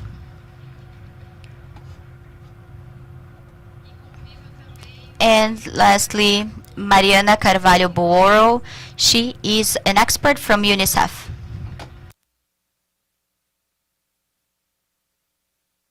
So Lara, you have the floor. Well, hello, good morning to everyone. I would like to thank you very much for accepting this invitation, as well as to our audience. There was one topic raised by Professor Jorge Carlos, which was, what's the cost of not having access to water? And I think it's extremely related to our panel. From both sides, both the impact of education and also how we can transform our future through education in everything that's related to climate change and the preservation of our water resources. As Laura said, we also have an international invitee. Nikita has prepared a video call, but her mentor will also be joining us online, so I would like to start with them, okay?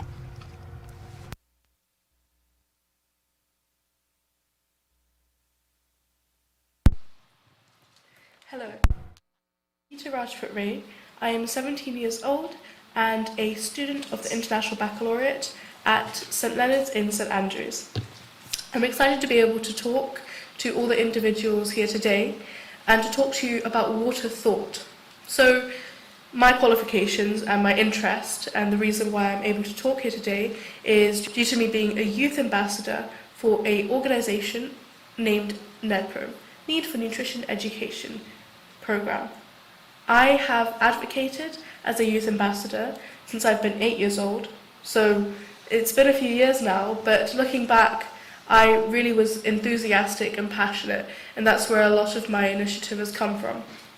You may be wondering why I take such issue with something that may seem so far from me.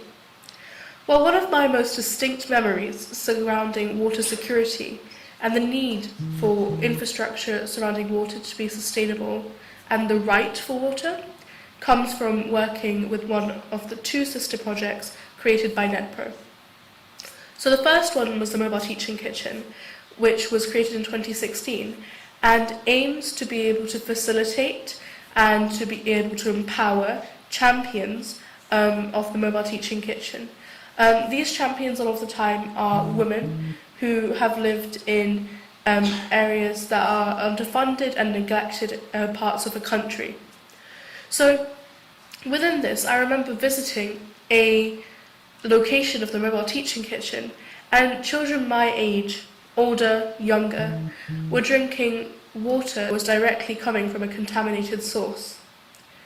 I have forever held that memory as something to not only gratify myself and to make myself more grateful for my situation, but also as a pusher for me to be able to seek justice for children of my age. Additionally, in the Little Literacy Library project, founded in 2022, we aim to be able to facilitate bilingual literacy for a lot of the time the children of these mothers and children in these underfunded and undeveloped areas of the nation. So within this, we try to promote healthy wash practices. However, this is not an issue of whether people know how to drink water safely and what sanitary conditions are. This is an issue of policy, as water is inherently political. Firstly, legislature. In the UK, we seem to have a great water system. However, despite popular belief, based on environmental, financial and performance data, the water sector in England is described as having the worst legislative and regulatory framework among developed nations. This is partially due to its broken privatised system, however stands as a testament that this is not an issue that stands far away from us. It's a lot closer to home than we think it is. Another factor is war.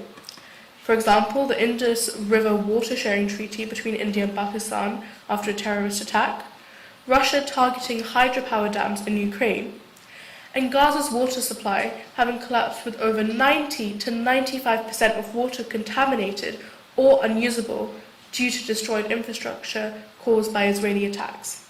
Another part of this is AI regulation and policy. So we've seen AI be normalised, and we've seen AI pushed by everyone from world leaders to English teachers. However, AI could drive 6.6 billion cubic metres of water usage by 2027 alone. A single 100-word prompt made by AI can consume 519 millilitres of water. And due to lack of regulation, this allows for ecosystems and environments to face irreversible damage without holding the associated companies accountable. As part of this, water access is a gender issue. We have seen that women and girls sacrifice their lives to be able to provide water in certain parts of the globe. And these same women and girls are responsible for collecting water in 8 out of 10 cases globally. So reasons may differ. However, this still directly affects half of the community's population from developing to their full potential. They normally choose to hydrate others rather than themselves. Additionally, the burden is mostly carried by pregnant and lactating mothers. This is a multi-generational issue, and this will continue to impact future generations if we refuse to address this. When we empower water, we empower women, and when we empower women, we empower their health. The impact of this is seen in areas such as the Little Literacy Library project and the Mobile Teaching Kitchen project. We can educate all that we want. However, the issue does not stem from communities not knowing the harm, as they know the impact that lack of water consumption and the impact of contaminated water in the body. However, if we do not address the root cause, being the lack of change made by legislature and government initiatives, nothing can be changed. We should not change the education, we should change the audience we educate to. So here are the solutions. It may seem like there's no hope, and the most you can do is sit and watch the world around you burn. However, there's still always something that we can do. Number 1, make conscious choices. Number 2, advocate for better policy. Number 3, support NGOs advocating for more democratized and for better water situations globally. And number 4 is advocate for wash projects. However, true impact is made when large corporations are held accountable and when the world's infrastructure allows for environmental sustainability. So the next part is for the change makers. 1. We must focus on maximising wastewater treatment industries, and to be able to do this, we must also realise the impact that unregistered waste being polluted into rivers has upon the environment, and legislature is also required to be able to prevent this from harming our ecosystems further. 2.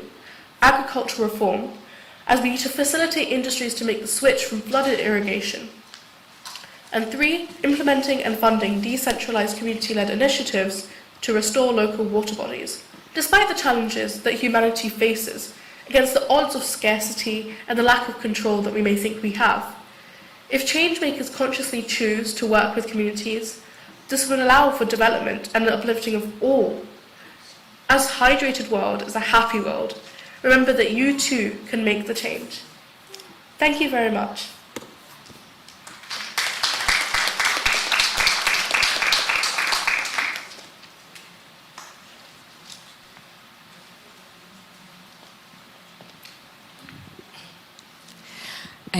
Alguém me confirma se o... Can somebody please confirm if Francesco is connected? Vocês conseguem me ouvir?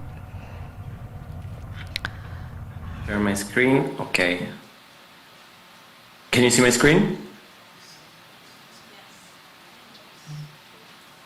Hello everyone. Thank you for having me. I'm Francesco, and I will present you what Nikita said in their presentation. And so, as he said, everyone's involvement is fundamental in tackling climate change, water stress, water scarcity. And regarding these topics and even more, I will present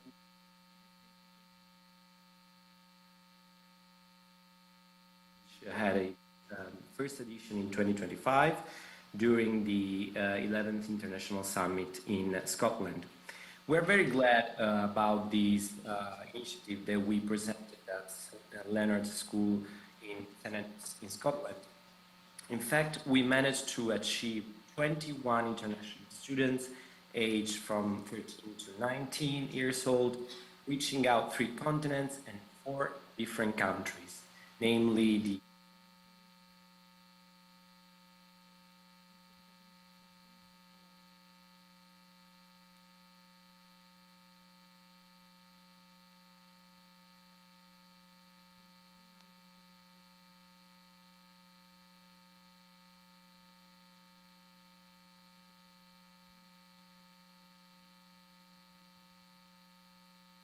And then we also propose another essay related to nutrition and health.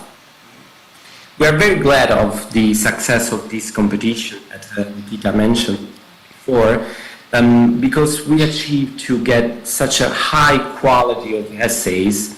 In fact, this was a testimony of the involvement and the engagement of the young generations. New leaders of tomorrow are extremely attached and close to these topics. And with the winners and the finalists of this competition, we established the Youth Ambassadors Club for 2026 under the leadership of Nikita. I'm very glad to present this competition. I invite you to scan the QR code where you can see all our activities we are presenting throughout this year. And also stay tuned for the second edition of our Global Youth Essay Competition, which will take place in December 2026 in Scotland. Thank you very much.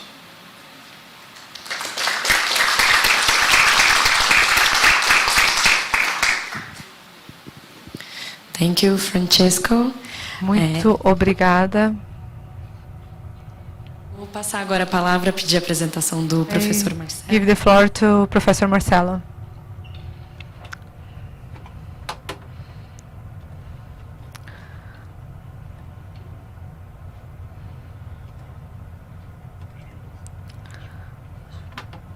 I think I'm going to present it down there.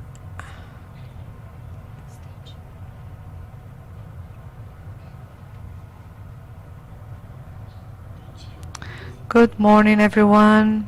Thank you so much for the invitation, Esther, and the organization of this event. I'm honored to share this space with these panelists. that is mostly made by women, and we are in a moment that the Water World Day on March 22nd celebrates and brings the campaign for water and gender equality. So I'm very happy to be here in such a fantastic environment. Is there any secret to move the slides further? So, my name is Marcelo Malasco. I'm the professor of the University of São Paulo, the same way as my Professor Miesvara. But I work in a different facility of USP. The part what gave me more, the part that was harder for me was to define the name for this panel. Because despite working in the sector of education, I don't work with environmental education. But what we do at the end of the day is education and to train human resources that would be expert in the formation of all level professionals. So a little history about why 22nd of March is the Water World Day. It was launched at ECO 92. Probably you were way too young at the time. And it was recorded that in that document called Agenda 21. So that campaign, the first campaign was in 1994 with the topic that to care about the water resources is a responsibility of us all. 22 years later, we are celebrating this day, although there is not much to celebrate. It's a world campaign that is very important, that was established by United Nations as a priority issue to be solved. So this, when I talk about the topic this year, where water flows, equality blooms. So we have the world statistics that are showing that most of the people that deal with water around the world, it's women, and the absence of water or bad quality water causing diseases and waterborne diseases. Who is going to take care of it? It's the woman of the house or the housewife that is going to take care of these problems and always be responsible for this part of water, sort of saying. So, and most of the times, on the other hand, most of the times women are out of the positions that make in the decision-making process that deals with this problem. So, talking about numbers of University of São Paulo, despite the fact that we play multiple roles within the university, but I'm going to like to bring some numbers so people from other localities can understand a little bit more about USP, that is considered the biggest university of Brazil, one of the biggest of Latin America, and it stands out as the university in the first place, has the international rank universities.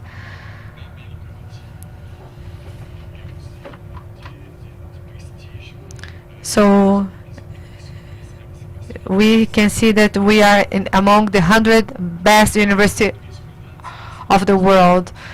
we have more than 43 different facilities, 327 graduation courses, 259 post-graduation programs, all of them offered for free for the user, not for the society, but it's a public university that charges no fees, neither graduation or post-graduation, and part of the graduation also receive the grants in a way that they can dedicate full time to the university. They have 4 museums, 15 libraries, 48 libraries, and 4 hospitals, 6 specialized institutes, 30,000 post-graduation students, 60,000 graduation students. When I'm talking about post-graduation, I'm talking about a PhD and masters. That is a strict census one. If you consider the latter census ones, it will double these numbers.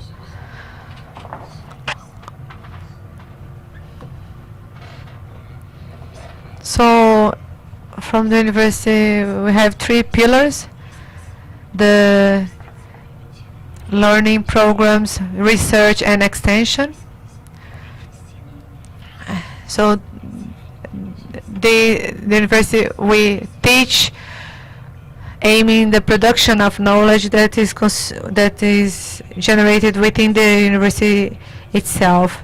It's a big differentiation when you compare to the other universities that are only actually transmitting the knowledge, but we are actually generating knowledge from different of the third sector, private sector, and public sector all together. So I brought a short cohort of the courses that are connected to the environmental field. We have the environmental engineering and environmental management.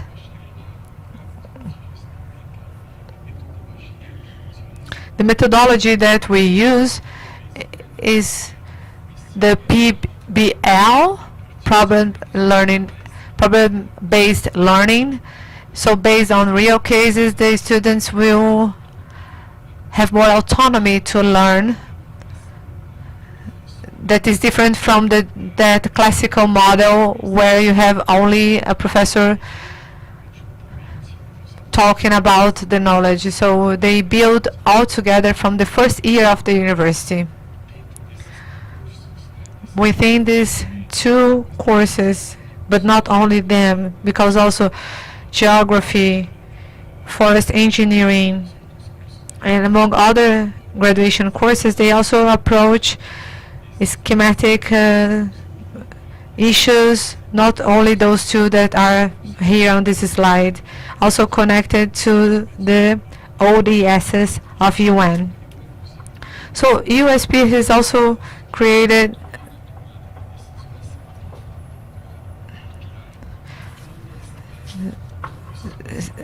an initiative to map all the contributions initiatives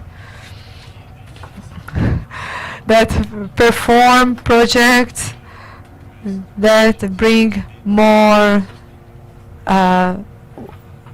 connection with the SDG goals.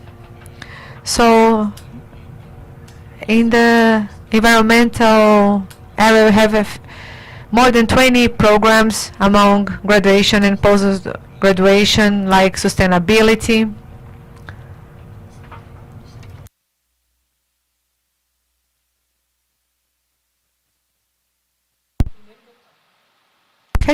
Could you please adjust the lighting here? So, okay, fantastic.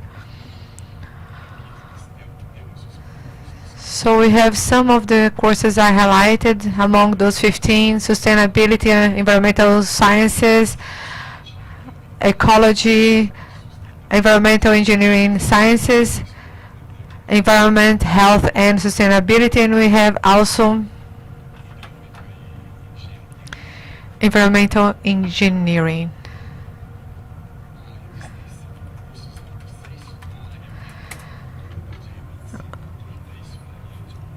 In the extension, we have between 15 to 30, and you see that the extension of the university is not restricted to the issues of people's education, but also about project cooperation. And I'm going to mention one of them, that are projects that happen in partnership with the private sector and also public sector. And we have one of these that was recently approved, and it's starting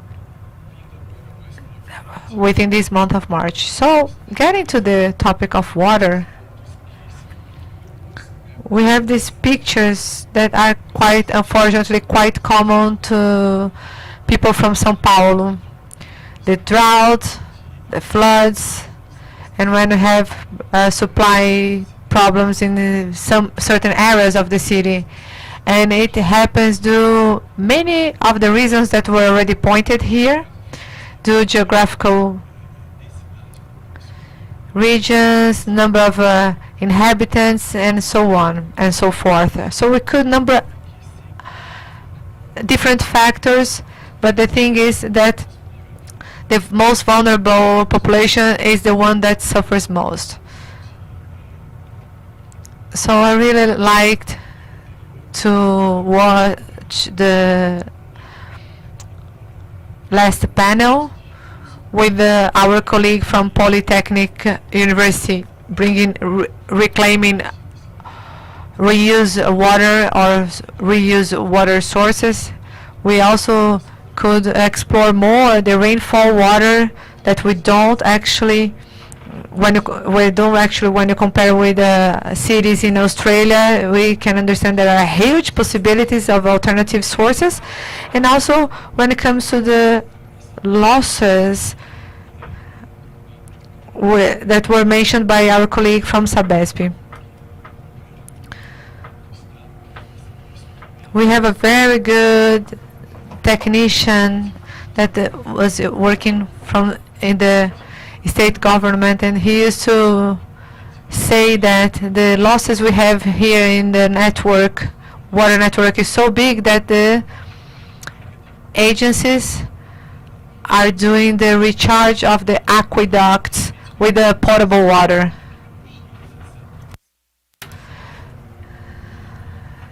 I know it sounds like a joke, but unfortunately in the major part of the country is still a reality. It requires a lot of attention of ours. So these are common situations, and now I would like to tell you a little bit about the center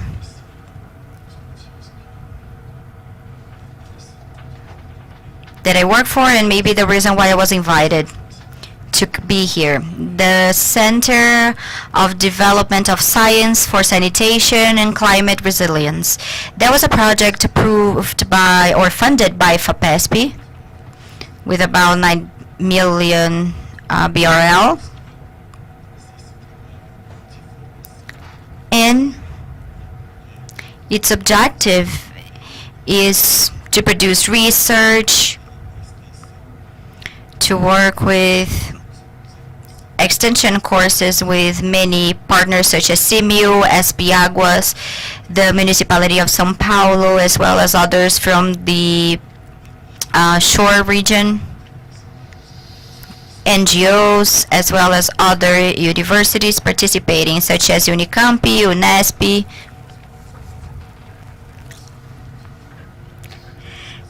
And Professor Miesva is also a part of our research team.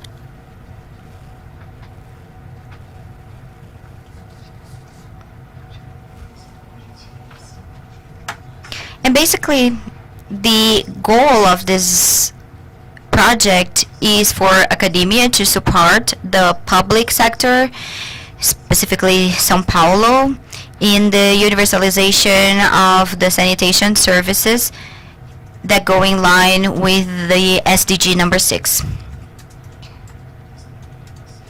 Even though the water issue is not news, the current challenges are even greater considering the climate change.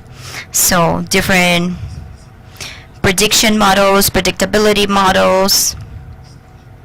Even though there are digital tools,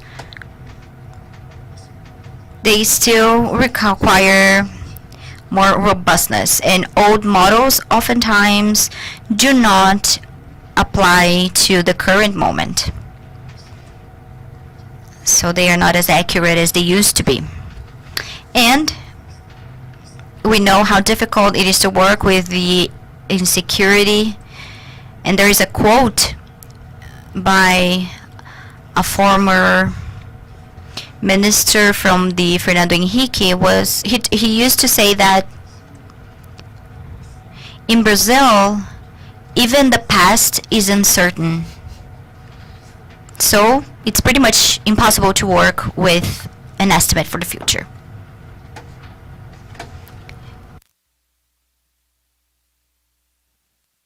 And what were some of the reasons why we have created the center?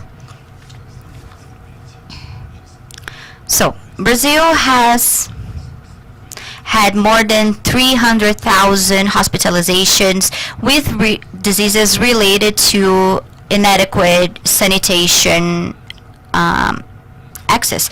So, safe water, high quality water, and Professor Francis mentioned during his presentation about the PFAS, which are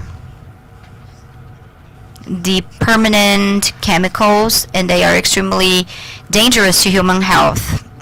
Other problems are microplastics, pharmaceutical components, and the water intake stations that generate potable water are not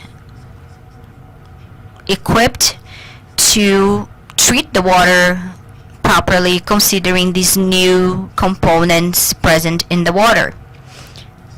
So, education goes a long way in handling those issues. And even in the city of São Paulo, we are basically a city made of asphalt, iron, and cement, with not a lot of green areas or permeable waters. It begs the question whether we are working on the right capabilities in order to deal with the implications of the environment. And dare I say, we are not getting ready to deal with those issues. And this is a challenge that we are trying to address with the education of experts.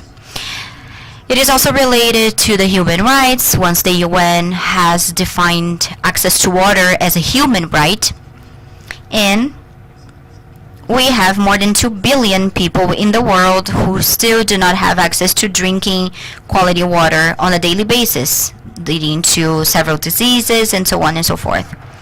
And 3 billion of households that do not have any structure for basic hygiene, such as soap for washing hands. So how can we deal with that? So our research center, and let me skip some slides for the sake of time.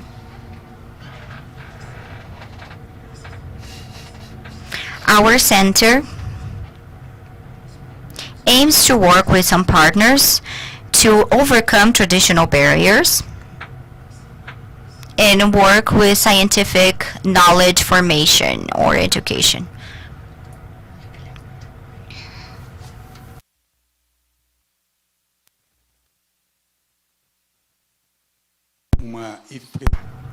So it leads to a traditional structure and not a natural system that could help with the permeability of the cities.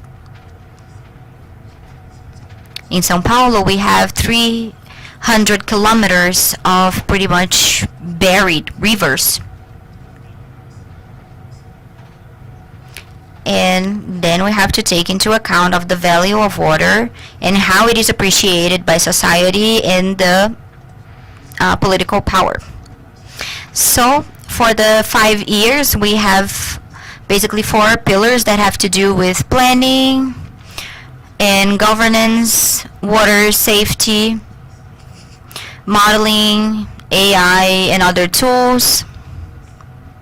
And finally, the communication and the orchestration in the creation of public policies with our partners.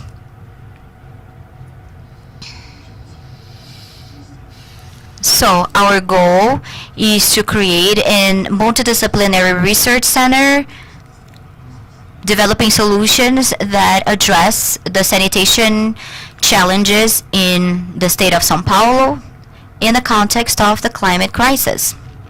Establishing also partnerships, obviously, because alone we cannot go far, with universities, NGOs, government, and private sector. So the first pillar works to implement sanitation plans, because the climate action plans do not encompass sanitations, and vice versa. So one of our goals is to orchestrate that properly with data and evidence. On the pillar number 2, about safe water in scenarios of scarcity, addressing alternatives such as reclaimed water and the characterization of contaminants, as well as other health care issues. Then of course we have to model the data considering the tools that we have available nowadays. And then again, the communication, so we can translate the knowledge, the scientific knowledge that will be generated by this project into common language for politicians, society, communities. And I can see that I have basically run out of time, so I will have to skip some of the slides, and I do apologize for that, because I can see that I did not consider that.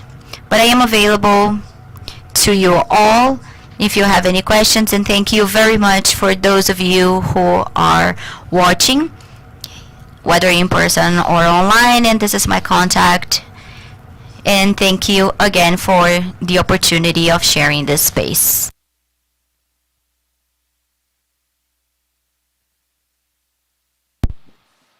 Obrigada, professor.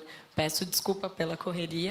Thank you, Professor, and I apologize for the time, but anyway, we have already run out of time, so we are kind of trying to be time conscious, and I will ask to all of you guys to consider that shorter period for presentation.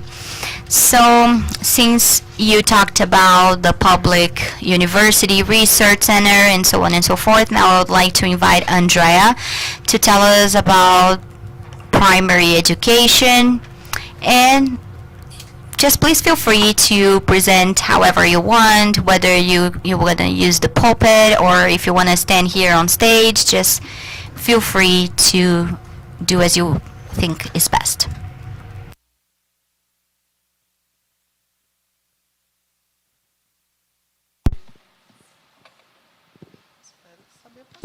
Pode começar?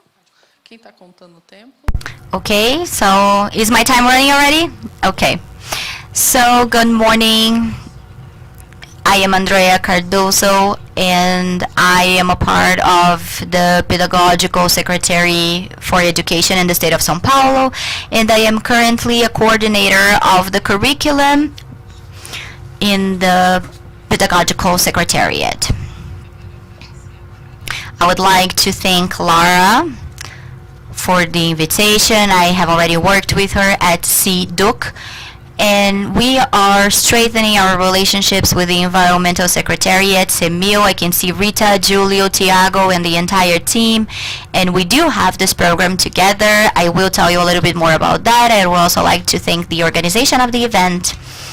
And basically what I did was to organize a brief presentation. I only have 12 minutes after all, to tell you about the environmental education activities that we have been developing.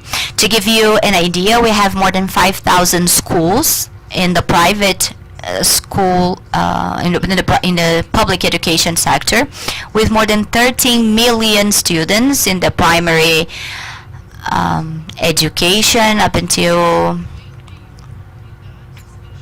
the high school, and more than 91 education institutions working with regions. So it is quite a large, complex, and diverse network, and also a network that faces different realities, especially when it comes to the implementation of environmental education activities.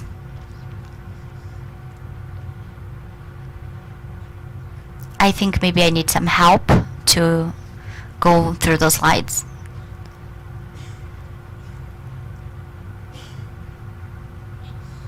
Okay, that's great. So, because we have more than 5,000 schools, specifically for this presentation, I will show you one example. One school that I have been working very closely with alongside the region unit of São José do Rio Preto, which is a city in the countryside of São Paulo. There are several professionals that work monitoring those schools. And the name of the school is Alzira Vale Rolenberg. And my focal point of contact is Professor Sandra, or Teacher Sandra, sorry. And I have to say that she pretty much is the ambassador of environmental education. And through this example, I think she represents thousands of other teachers who are helping us in this initiative. The name of the project is Rescuing the River Piedadinha, Environmental Education, Youth Agency, and Social and Environmental Justice. So, this is a project that started in 2022. And it's extremely important for environmental education to guarantee that there will be continuity and advancement and monitoring and follow-up. And of course, the higher engagement from the students as well as the community. So they were able to map several problems in the surroundings of that river. So garbage, sewage, the degradation of the body of water. They started interviewing the community to try and understand what were the main demands from the region. And together they have built a plan to rescue that body of water, that water source. And all of that articulating scientific knowledge as well as local wisdom. So they go through the principles of citizen knowledge. That's to say, the students are researchers given their reality. So many documentations, debates, and a collective construction of the problem and what are the possible interventions. And these are some of the results. Better engagement with the community as well as public authorities, articulating with different secretariats from the municipality, as well as better engagement from the students and the optimization of the value of the territory. We can see that this is a sustainable project and that is delivering better and better results. Unfortunately, I'm not going to be able to play the video, but here you have the QR code if you want to screen it. It is a short video, less than 3 minutes long, but it showcases some of the students talking about the project. So that young lady tells us a little bit about her experience with the community and how inspiring this project is. So I'd like to invite you all to watch the video on YouTube, you can just write the name of the school and Córrego Piedadinha, and you will see several videos that were produced. So, specifically for this project, we can see that it is in line with the national curriculum database as well as the curriculum that we have in São Paulo. It encompasses several skills and competences in several fronts. The main one is the number 7, that is extremely connected to environmental education, because the students are seen as scientists, and because it relates the care for themselves, the others, and the planet. So, at BNCC, or this national curriculum, there are 10 main skills, and they are all encompassed here. That project also contemplates different knowledge areas as well as curriculum components, and the main ones are geography, science, maths, Portuguese, project of life, and some other extra classes. The other professor was talking about nexus, or links, connections. And the main one are related to health and sanitation, climate change, use and waste, biodiversity, citizenship and social and environmental justice, as well as use and occupation of the land.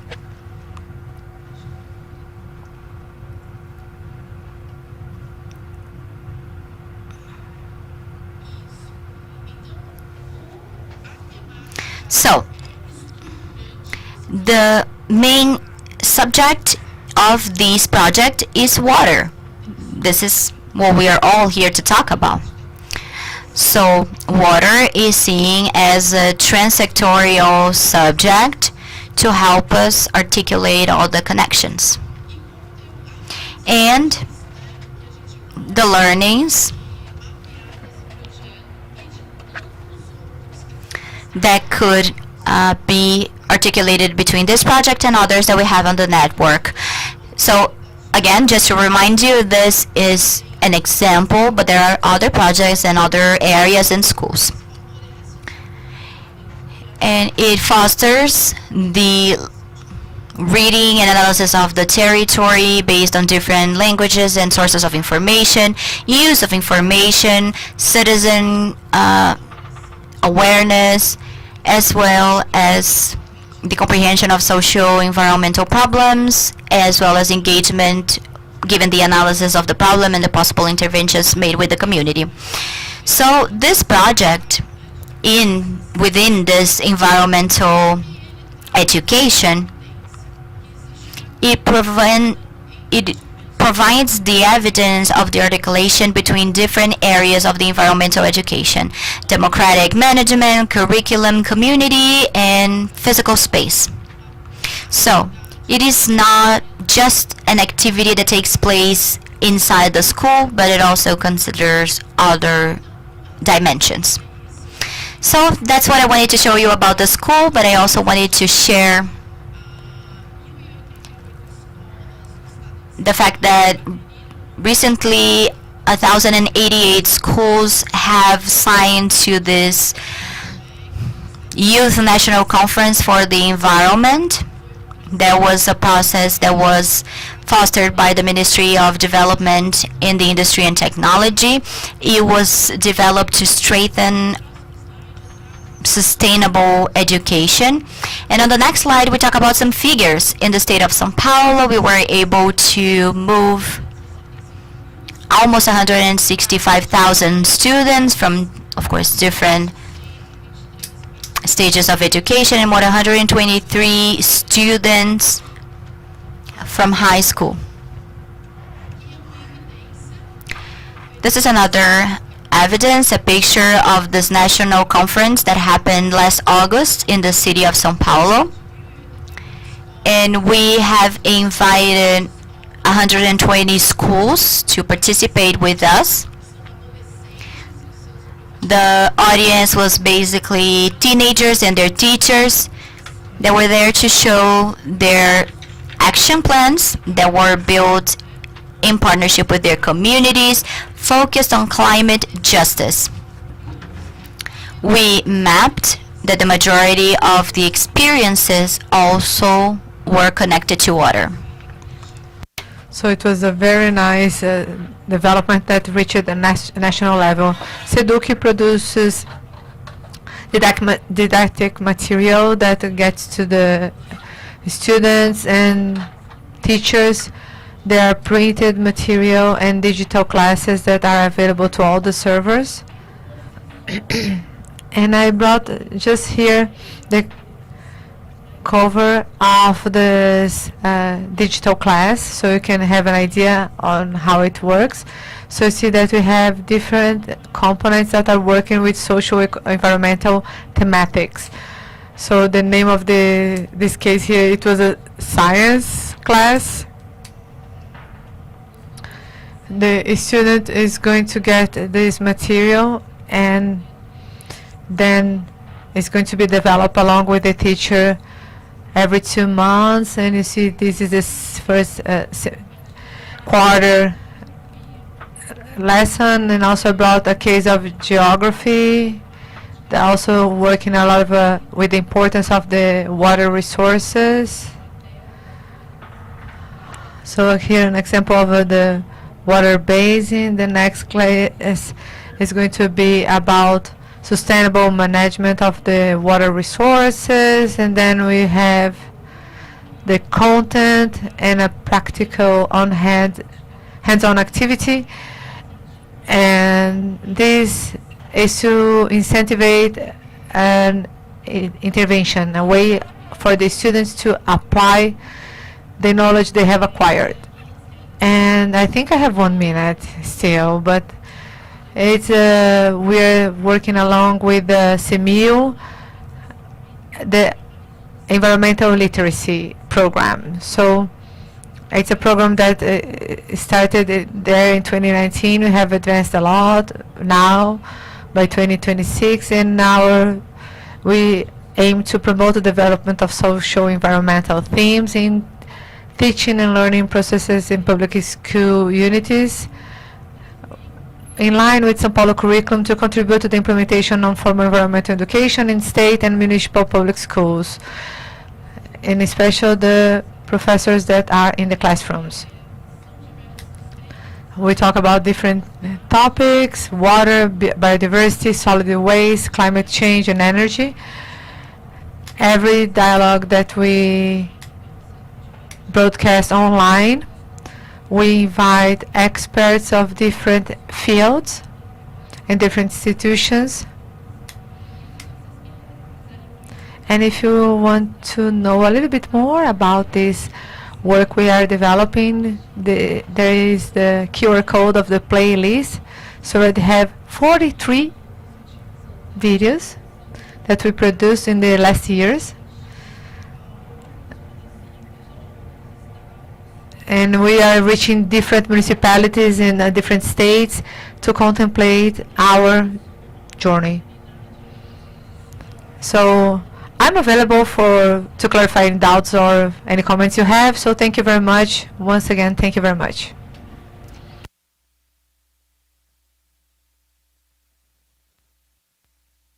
De Educação. So I was working with her in the Education Secretariat, and she thought she got rid of me, but here I am. So I'm going to talk, I'm going to give the floor to Ana, that is part of the Ensino Brasil, so the floor is yours. Fantastic, good morning, almost good afternoon, right?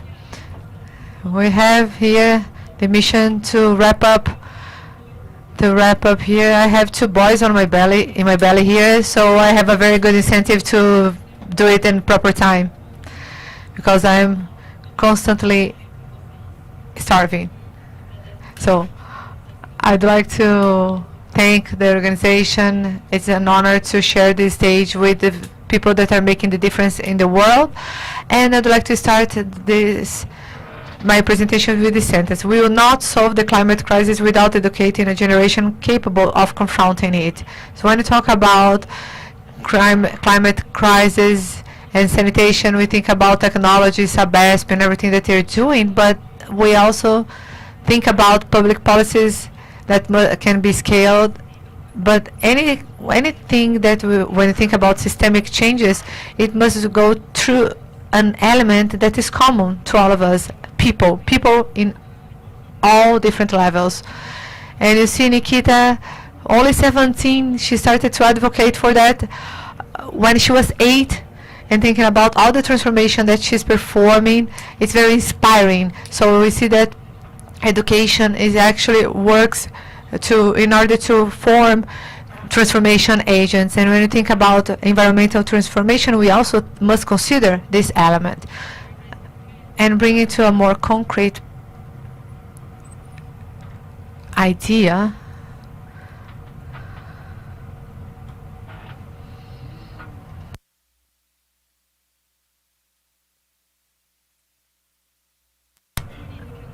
So it's very beautiful what Andrea showed us about this changing happening within the schools.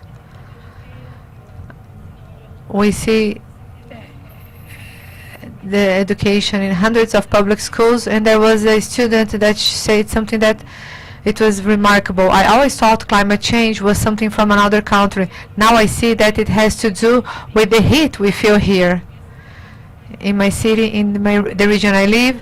That's what Kayani has noticed. It was clicking in her mindset to the project that bring students to the field to study, to do the diagnostics, and to understand the problems of their own region in order to see that the climate crisis, yes, indeed, is everywhere. Other countries are distant from us, but they are here within, just with us here in São Paulo, in Caruaru, northeastern of Brazil, where this student belongs to. And when we can graduate new professionals, either professors or students, to understand that the problem is ours as well, and they can be part of the solution too, it's a very important game-changing factor here that we have, and we make, then we're going to be able to do a systemic change or a systemic shifting. So I'm a little bit more tired than usual because of the pregnancy, but this program talks about the development, my relationship with education and climate, right? So I'm 10 years of Teach for Brazil, and we are part of the Global Teach for All network, present in over 60 countries, also thinking about environmental education and climate education. We are one of the biggest NGOs, independent NGOs that works for education in Brazil. We have thousands of leaderships that are spread out through the country. And we also have not only people from schools, but we also have people that are working as educational secretariats throughout the country in partnership with the MEC, and also working for the public policies that are part of climate education. So we also bring in this as a cross-cutting actions, and we are part of COP as well this year, and that's why I am here today to talk to you. This agenda is not a problem of the future, it's a very current problem. The climate crisis is already disrupting the right to learn. So over 240 million students impacted worldwide in 2024. Only over 1.1 million in Brazil that were, many of them in 2024, due to the problems in Rio Grande do Sul.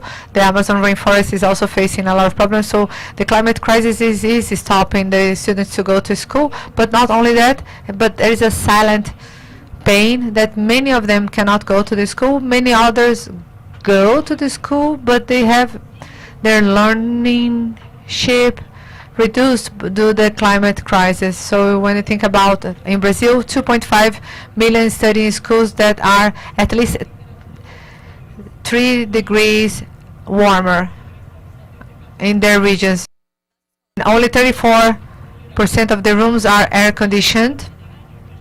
So we must consider these regions where we have more vulnerability, because it can impact 1.5 years of learning due to these 3 degrees that are hotter in their region. So I never forget one school I visited in Caruaru, and I had my bottle, and I was there to the fountain to try to get water from the fountain, and the director came to me saying, no, don't take this water to drink. I say, drink, you must have this mineral water bottle I'm gonna give you here. And then I understand the reality at the time. So let's think about that, how many waterborne diseases it might cause to them, and make the students drinking less water than they should. So this problem is a very impacting one.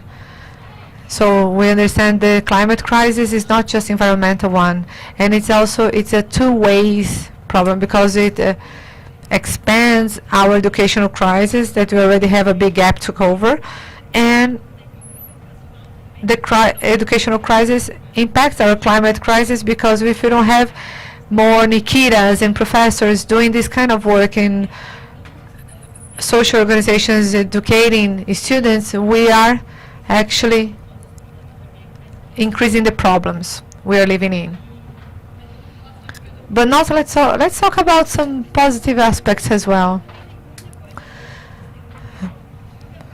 There are a lot of interesting things that are happening there, and you see that most of the things that are happening within education, they're happening between 3 different phases. The training of agents, and Marcelo has talked a lot about that, within the universities and education schools, in the training of the teachers as well. It cannot stop there. It must translate into action in the territory connected to the local realities.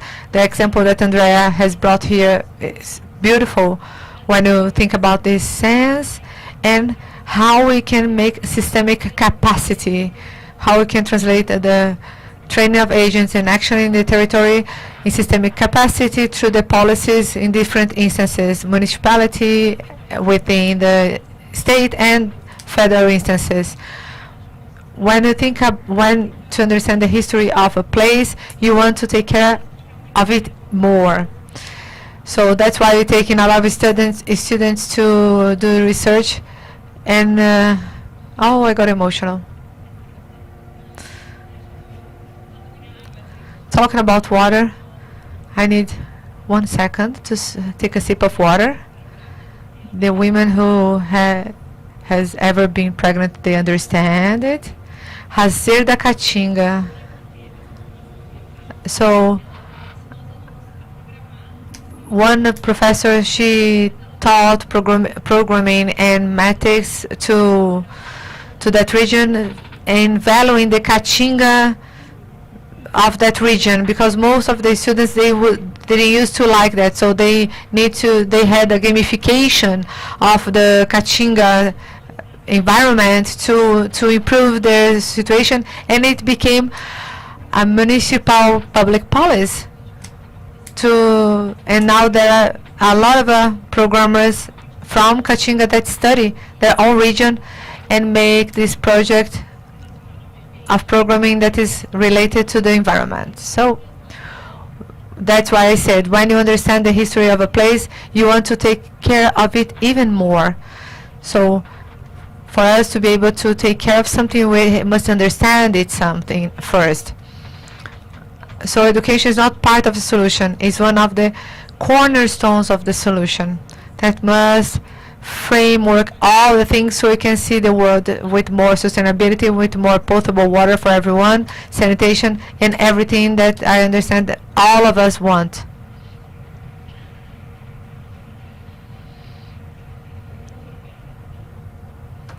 Thank you very much. It was very inspiring to see this program of Ensina Brasil. So we opened this panel with an activist talking about vulnerability and water. So I'd like to have Mariana here talking to us. She works with UNICEF. She works with the vulnerability situation population, and she lives in Belém, and she's going to talk a little bit about her work. Thank you, Mari. I'm going to talk from down there.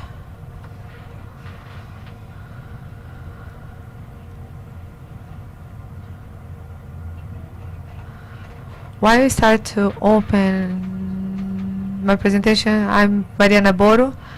I'm an Environment and Climate Ambassador of UNICEF, and I'm based in Belém. So if my examples are too Amazonian, I would like to ask to forgive me in advance. So I'm very happy to be in a panel with so many women in the context of the Water World Day, thinking of the gender equality, and my work is with the youth and children, and I am very happy to see how shocked and how moved these youngsters are when we talk about the education in this sense. Every time you bring this reality, like Nikita was impacted with this, but the potential of indignation and mobilization for action that there is from the youngsters, and I believe this is what really transforms the world. So I decided to talk about something more specific because I understand that I'd like to talk about the rights of children. And my era is the climate. We understand it's a cross-cutting field in many ways, but our main goal is to protect the rights of children all over the world. So what I'd like to lead here today is like how the lack of the right to water and sanitation actually threatens the rights of children and teenagers.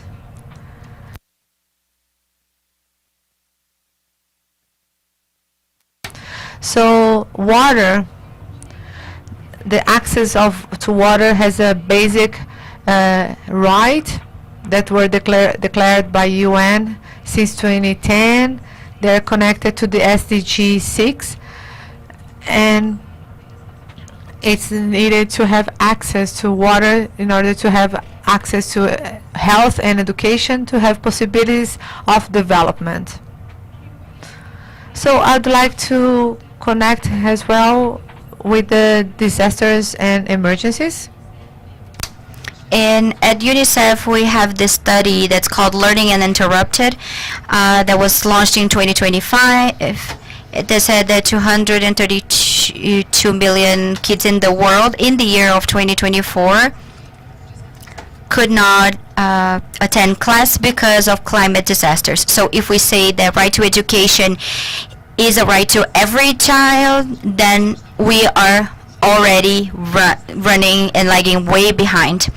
And of course, they are not only water related, but they are majorly connected to water. And these 1.7 million boys and girls who could not attend school in Brazil only could not do so because of the floods that we had in the south region of Brazil, or because of the extreme drought in the Amazon region. So both of them related to water. In international numbers, we have droughts, we have floods, but also majorly outside of Brazil, the problem was dehydration or excessive heat. And we know how difficult it is to focus on our jobs or in a class when it is too warm. I was talking to Tiago, and Tiago said that air conditioning is essential to work, and if you are running cold, then you should be wearing a coat. And we can only imagine for children. inside of a classroom that is like 35 or 40 degrees Celsius warm. And then I wanted to connect this challenge of universalization with inequality. The previous talkers said that one of the goals is to have universal access to water until 2033. But up until the point that we have universal access, who is left without water? What are the regions, the spaces, and the children who are not having access? Children and adults alike, of course, but who are not having access here. Then I have to say that they are the ones who are also most vulnerable to natural disasters. Usually the most vulnerable to those types of emergencies, and the ones who are more vulnerable to situations of getting back on their feet are the exact same people. More than 2 million children and teenagers don't have proper access to water in Brazil. And I am going into more details about school, and I'm not going to dwell too much on this part, but this relationship between wash and learning is clear to everyone, I guess.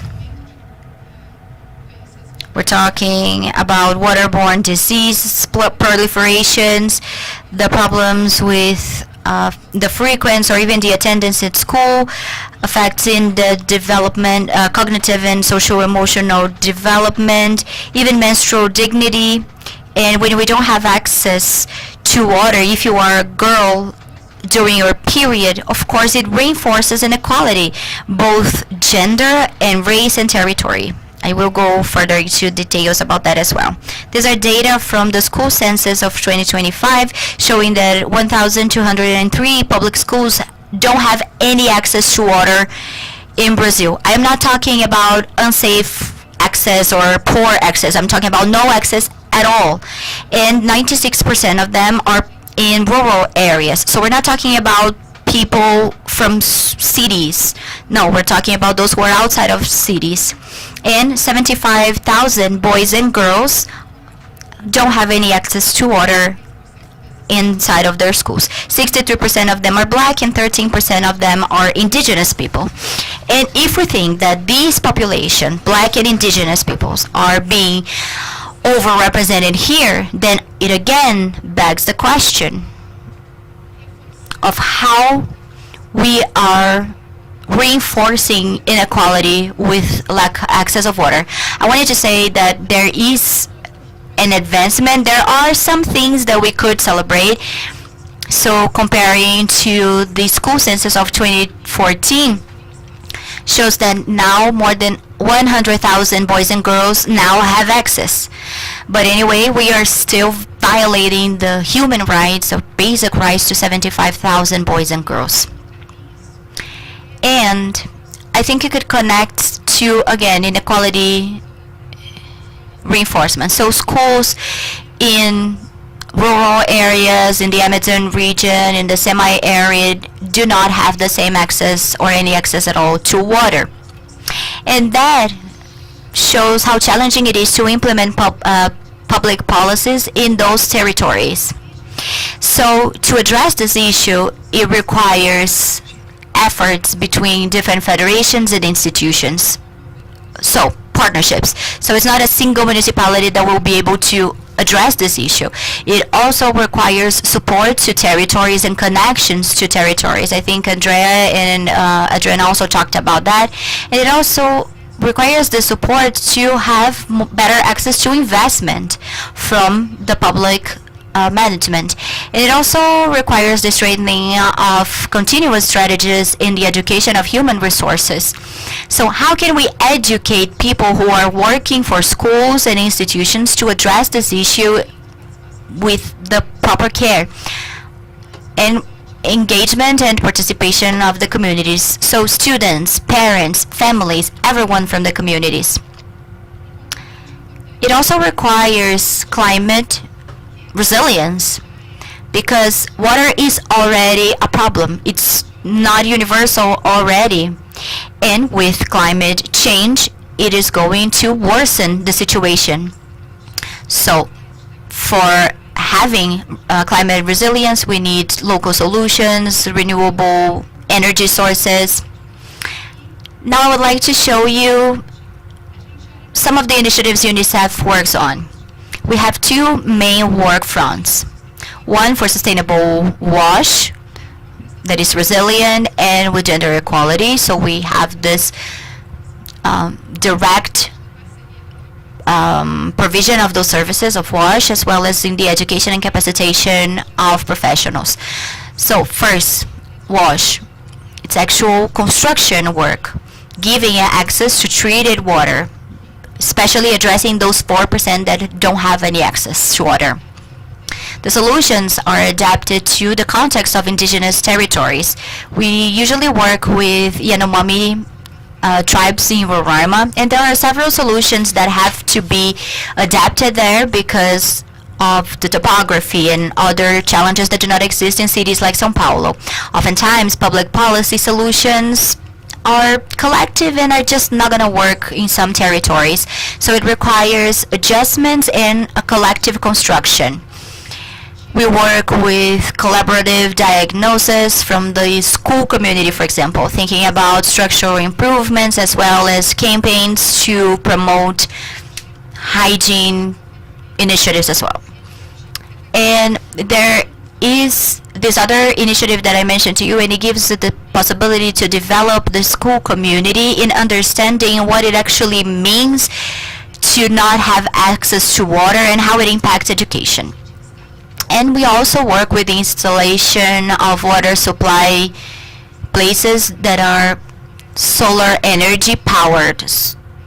For example, inside a forest that do not have access to electric energy. The problem is not only lack of access to electricity, but also to water, because it requires pumps that are usually electricity powered. And on the second stage that has to do with the capacitation, technical collaboration, and advocacy, we work with different strategies. For example, the education of professionals from rural schools, so they can understand the system, they can apply the systems and maintain the resources and get funding. One of our strategies is to strengthen municipal policies in the semi-arid and Amazon. We were able to work with the capacitation of 27,000 professionals so they can understand and apply for federal resources. So that is about local autonomy. We also work with technical support and dialogue or communication with decision makers for the approval of the laws, for example, the one that requires access to water in every school. We also work with publications such as the Strategic Guide for Water and Sanitation. And I know I'm panting even though I'm not pregnant, but anyway. So this is a guide that aids education to reinforce this connection between lack of sanitation to diseases and prevention measures. So the goal goes further than explaining how the education is affected by the lack of water and sanitation, but to see education as a citizen and pedagogical tool for transformation. UNICEF enjoys nature-based education projects, which are basically learning with and from nature, so promoting field trips and structures, natural structures in the schools to create, including effective memories and connections, promoting sustainable practices. And this is not only about studying nature by watching a video on a screen. No, it requires hugging a tree if you are into that, or breathing, taking a deep breath of fresh air. So it is, again, anchored in the territories. So we will visit a body of water that is neighboring my school, for example. Children that are engaged and feeling moved because they are seeing that that body of water is polluted is also going to involve their siblings, their parents, and that involves community engagement and sustainable practices.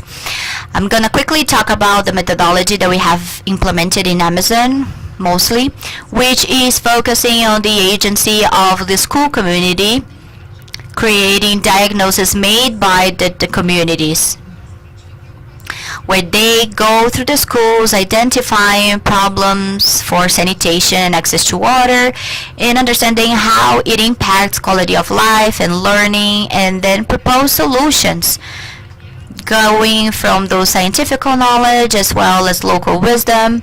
And it is gamified, so there's a competition, and they can make this competition for UNICEF resources, and then they also have access to federal programs such as the program Money in Schools. So again, the main role is played by schools designing solutions that meet the demands of the school.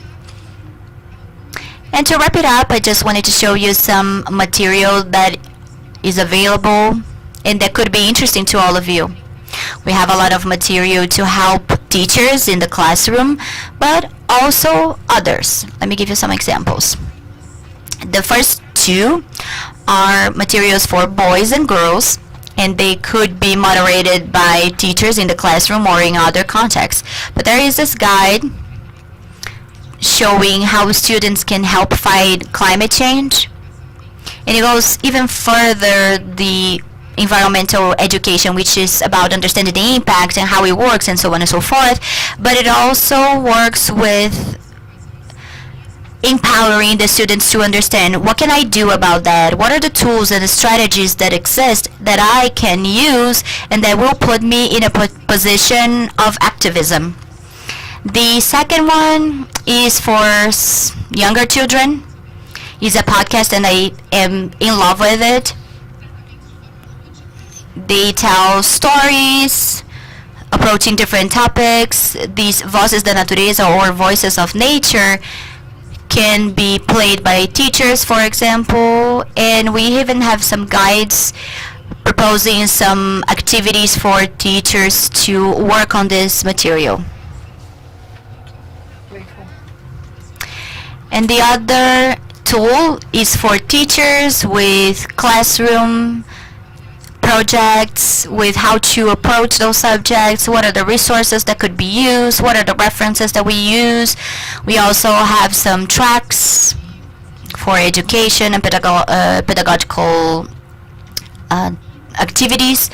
And lastly, it is not necessarily a pedagogical material, but it helps us with the diagnosis at UNICEF, which is a strategy with Semi-Arid and Amazons to work with local authorities to strengthen public policy. It is like a questionnaire that aids engagement and the comprehension of the problems with the community. We developed this material alongside the Ministry of the Cities, and it is public material. And if you think it makes sense to the schools, we definitely would like to share all of that. And it could be a powerful tool for community education. And finally, here is my contact information in case you want to exchange ideas. Well, thank you very much, Mariana. And it is always a pleasure to participate on those types of conversations. And it is often also challenging because I usually get emotional. We're talking about 75,000 children in this situation. Or like you mentioned, they are drinking the water that the principal did not allow you to drink. So when we talk about water and sanitation, it's not possible to not mention climate change because they are highly connected. We have landslides, we have floods and droughts. There was a university in Nordeste, and I had to read a text about the men of the Northeast region of Brazil, and it talked about the fact that the men from that region, they could anger against drought but never against the rain. And there are hundreds of years of historical events with floods and rains, but they are never angry about the rain. It doesn't matter how powerful or destructive it is, because usually the problem is drought. So it's not possible for us to talk about education without thinking about water supply, sanitation, and climate change. When we started the operation São Paulo without wildfires because of the heat waves, the amount of schools that had to close or that were suffering because of the extreme heat as well as suffering from the wildfire effects is just extremely substantial, and it impacts learning. And the other point is about this indignation, right? Even college students and academia also have this potential to feel indignant and to use science as a transformation tool. So knowing that we have this initiative of building this center for research to build climate resilience is amazing, and I really want to get to know better about it. I think I ran out of time as well. Well, I could ask a million questions to each and every one of you, but I think I'm just gonna open directly to the audience because I have your contact information and I can ask you directly. I also would like to invite you to participate on this panel again. We have a tool, the portal for environmental education, and we have an online program to foster chats. Andrea, Maria, and I have already participated on some of them, and it would be amazing if you had that. And this is how I would like to wrap it up. Environmental education is a cross-cutting issue. It is within the formal education as well as non-traditional information.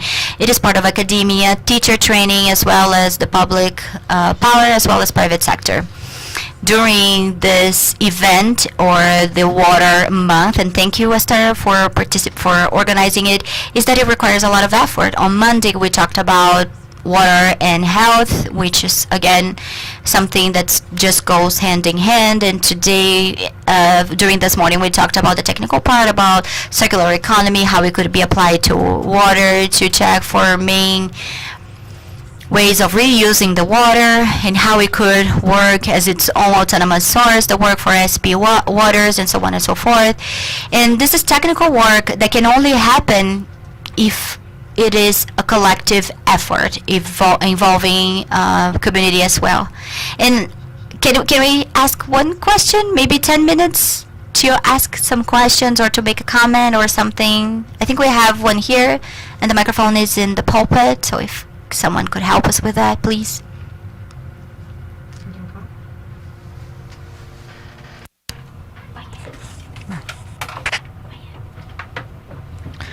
Hello there, good afternoon. I'm Ligia Gomidi. I'm a SEMIL's employee, and I have a question for Mariana Boro. How do you understand that it's possible to take the universalization culture for the indigenous territories facing the law, public policies, and conflicts that are in place?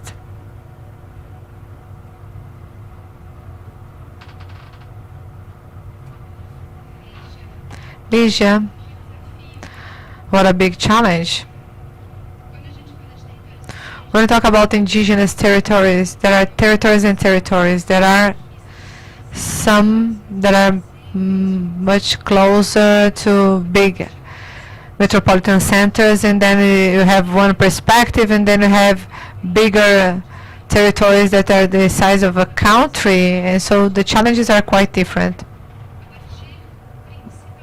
From the moment that there is an invasion of these territories and a threatening of their rights and their traditional ways of living, then there is a problem that they didn't necessarily had before about the river pollution due to the agribusiness.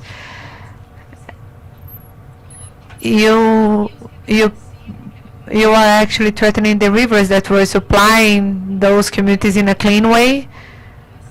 And then when you think about the access is not even questioned because the communities are built surrounding the rivers that has been always been clean. But then when you have a predatory fishing, it becomes an issue. And I have worked a lot of within traditional quilombola communities where people live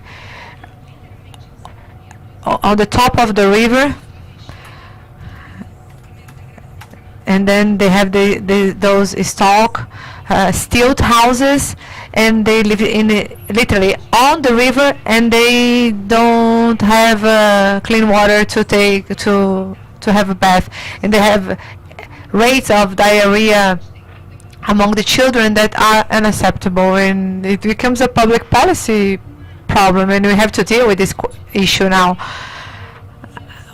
Another thing that we can do, we have to, an idea could be a decentralized distribution system that is the rainfall water collection, and we work with the filters of purifying filters with different types of technology to use the waters of the river. We work with the well drilling depending on the conditions where it's possible or not. But I would say this is not a single strategy. We must outline those with the local authorities, you know, because it doesn't matter the system we implement there must last. And it's just going to last once you understand the problem, they understand their solution, and we do this practice that is to maybe put some chloride on the water. Because if they don't understand that they have to chlorinate the water, they will not adopt the solution. So one of the solutions that we work with the community engagement in the Yanomami territory and other regions is the surveillance systems.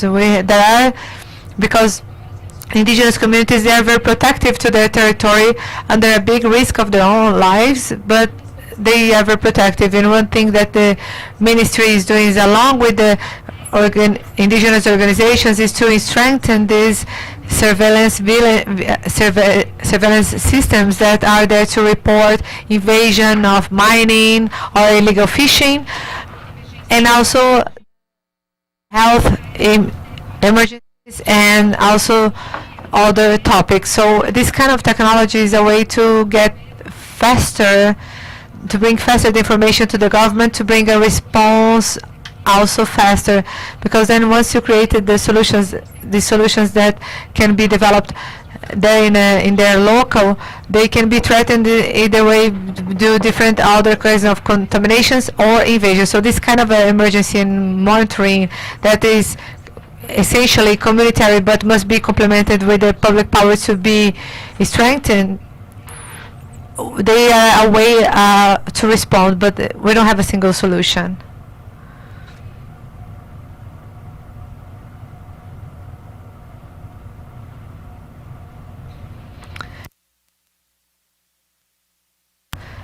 Eliana Kitahara to Professor Onasco. Professor, within your project, are you going to insert all the papers on the rural areas?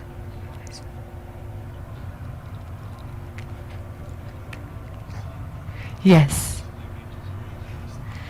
Yes, the rural sanitation, it's included as part of this study. And of course, the coverage of the whole project in terms of action,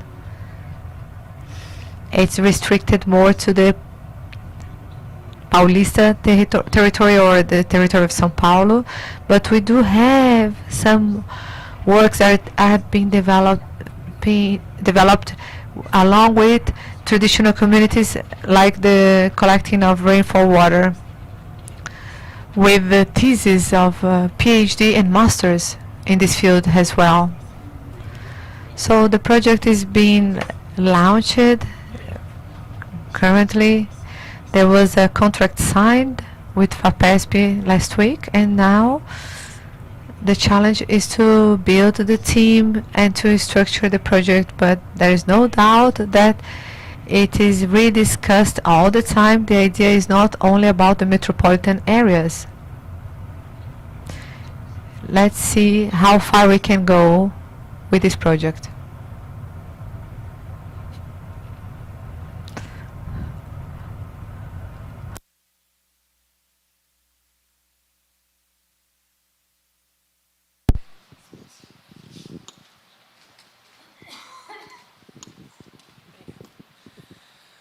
Bom dia a todos, eu sou a Thalita. Hello, I'm Talita. I work in the Solid Residues Department. I'd like to thank all the panelists. It was an excellent panel. My question goes to Andrea, but I'd like to take advantage of what Camila has mentioned. In 2016, I worked as environmental educator in a high vulnerability region in Rio de Janeiro, and I could witness what is to take environmental education to children that are surviving or trying to survive, literally. So it's a big challenge. And then years later, I see that you taking this interdisciplinary concept is the best possible pathway, and that Camila thought about this of creating this community sense through this surveillance. So it's a very strong thing within these communities that Camila mentioned, but I'd like to understand that how can we bring this with the public policies for the state of São Paulo? How can we strengthen this sense of surveillance, this sense of community, for us to be able locally assist our environmental educators and the children to create this sense of community and this sense of surveillance within their neighborhoods, their communities, and so on, to be able to work this learning in a horizontal way.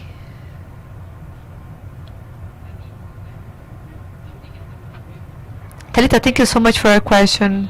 I think that one of the pathways, I'm going to start here by the issue of regarding the didactic materials and the curricular components and the different areas of knowledge. They have been contributing a lot. And I think it's an institutional pathway that helps us to take more and more to the students of our schools these quality materials that bring the social, environmental thematics to foster more and more the practical actions, the interventional actions. And so another pathway is also to strengthen the continued education of our professors. The environmental literacy, it's another example that we're supporting this expansion of the repertoire of our professionals.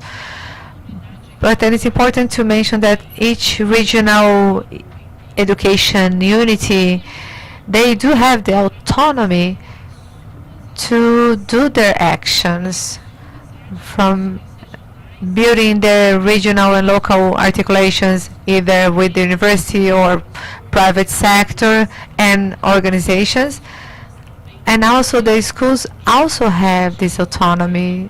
So I think it all works together in a sense of building connections, building interdisciplinary actions, and to strengthen the communities more and more. The secretariats also have the Conviva program that it's happening in different fronts, working with a lot of children and adolescents in regions that are considered vulnerable ones. And also when you think about the intersectorial collaborations, we are going to the environmental education programs that are being developed. So I hope that for the next seminar we can bring a lot of news regarding this program. So it's an institutional program for us to strengthen the environmental education. Thank you very much. So I'm going to ask the last question. So my question is to Anna. Obviously we do have a much more critical scenario that we would be able to bring within one single panel with such a limited time. But I'd like to ask your thoughts how the third sector can be a partner and to leverage the implementations of public policies. Here at SEMIL, we have been having this perspective on the public policies, but we would like to know better what are your thoughts on how to measure this implementation. And I'd like to ask about the third sector regarding these actions. That's a very good question, Esther. Thank you so much. And there are a lot of different solutions that brings the third sector to be able to collaborate with the public sector to see these movements happen. I think that no one should take nobody's role, and it's actually more about the partnership and understand the need of taking actions together and to understand the different roles of each one. So education for nowadays, it helps us to bring leaderships within the public sector. We have alumni within the Secretariat of the State of São Paulo. They have been to this program. And how can we bring climate education within this curriculum? And when then they have this partnership with the different schools, it's important to bring this human capital that is very innovative. And in the other ways, you have other organizations thinking in advocacy either, or also different researches that is going to support the decision making, education for teachers, or also agents that are going there into the Amazon forest to supply them with things that are going to help them to build these projects. And I really like to think in the third sector has a partner that helps us to bring innovation into play. Those who work in the government, they know there's a lot of bureaucracy all over, and we usually talk about a lot of things that must be running at the same time to bring these actions happening all this at the same time. And the third sector would be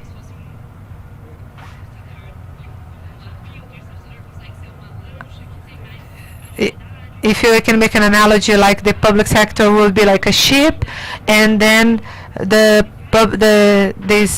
third sector will be like a fast boat. So we can make this pathway in a faster way than the public sector. So I always try to understand this role as a leadership of the third sector and try to systematize all the knowledge that is available and take those not only for the public sector to work in partnership with them, but to replicate those in the scale we need to see bigger changes. So I think that innovation would be the biggest asset we would get from this partnership.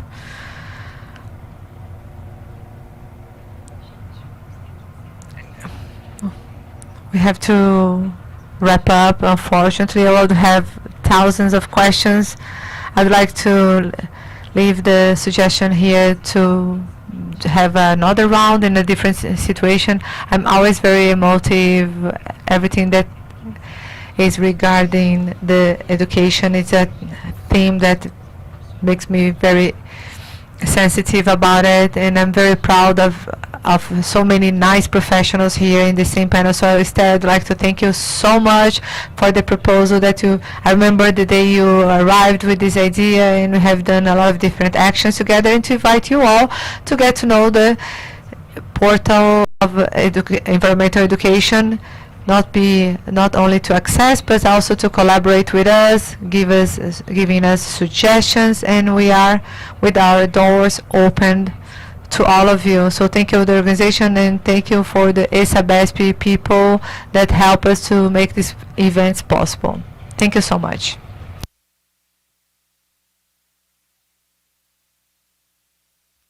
I'd like to thank all our panelists, and I'd like to invite you all to go back to the audience and to close our seminar. I'm going to invite Esther, that she's work for the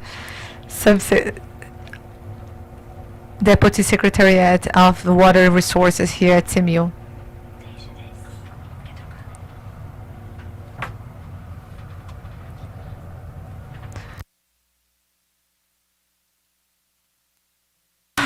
So first of all, I would like to thank you all who are here, attending here up to now. It was a little bit longer within what we have forecasted, and those who are online as well on YouTube of the Engineering Association and also SEMIL channels. I would like to thank all the panelists and speakers. Reminding you that we have structured these panels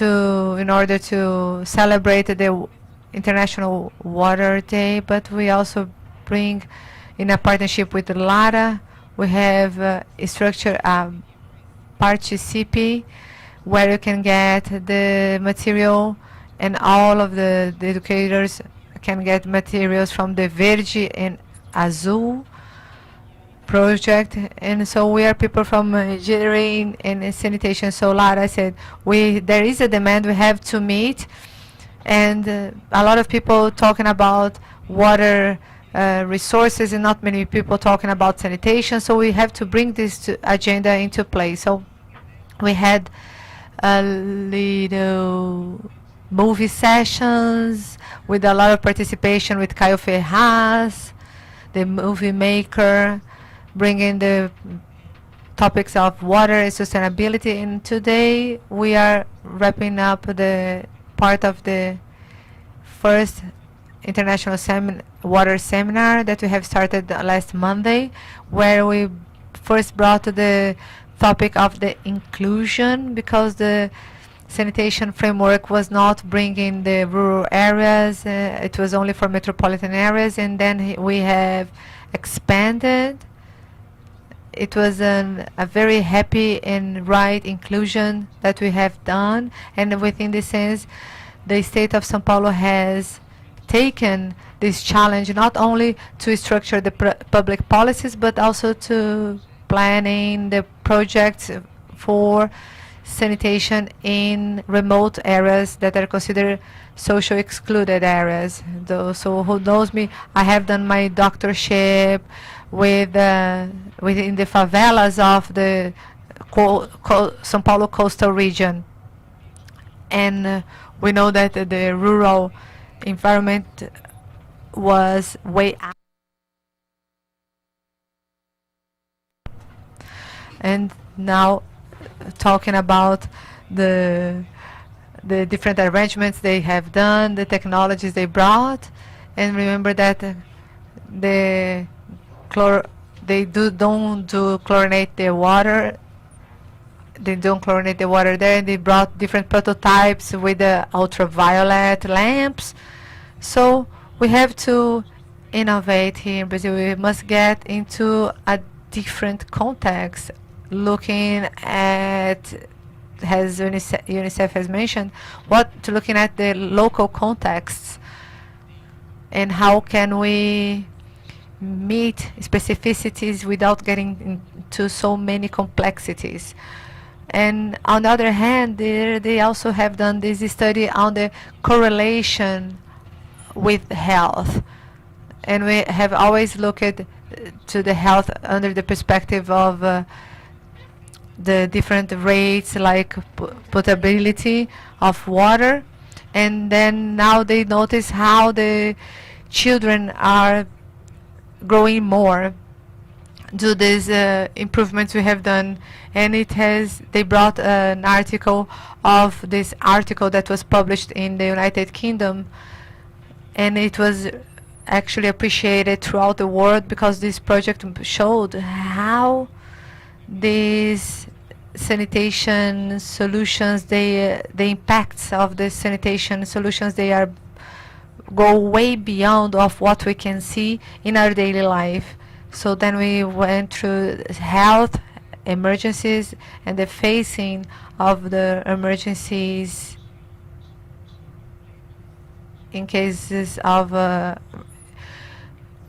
encompassing the pathogens and the correlation with public health, and also we got into the part of the technologies and also environmental education. What was the objective of all of this? To work on the different landscapes, but also to mature a little bit more the systems that are going to bring the guidelines for our strategic planning. And we have here the consultants of the Instituto Paulista de Gestão, Paulista and Ana, thank you so much for being here, and they're structuring our strategic planning. We are going to set up a strategic mapping of this planning in the sense that what we're going to do in the long term and how we are going to put in place through a map of strategies and goals for the long term, and also that it can be brought through a transparency of all the projects and actions that we are developing. And also when it comes to education, education is a key point within all of these actions, right, Laura? Because when you look at different data, like Germany, they use 60 liters per inhabitant a day. And when it comes to Brazil, we are spending 114 liters per inhabitant a day. So when it comes to the southeastern region, we talk, there is 164 liters per capita a day. So you see that the incoming affects the wasting of water somehow, but you see that it doesn't matter how much is incoming in Spain, but they don't spend as much water as we do here. So education is crucial within this project. The water crisis impact and the rationalization of the water usage within the schools, it has impacted, and it was observed within the demanding curve, but it has, when we had considered that the water crisis has stopped, it hasn't grown over again. So we understand that the children are not only the agents of a specific agents, they are actually influencers in their households. So they are surveilling their mother if they're not leaving the tap open while cooking. And so we see that these are important points that we cannot forget. And so we want to bring these people from the educational sector together, and because we are from a different field, but we need you here. How can we transform all of these contents that are complex at the same time into pedagogical material and that can make a huge difference for education, either public or private or third sector ones, that is going to assist in all of us in a daily basis. So that's what we wanted to bring to all of you, to give a huge thanks for you all for attending here today. We're going to have other seminars for sure, and I'd like to thank the Lara's team. On behalf of Lara, I would like to give thanks to all of them. They have bring their excellency with this theme. I would like to also give thanks to the team that has helped us to organize this whole, to bring all these fantastic panelists here. Also the SEMIL team, Adriana, that is in the backstage. Thank you so much, Adriana. Without you, we would never do that. The people that are supporting us, Israel of the engineering associations, the translators. Thank you so much for all of you, and I'd like to thank you, and I declare it's closed.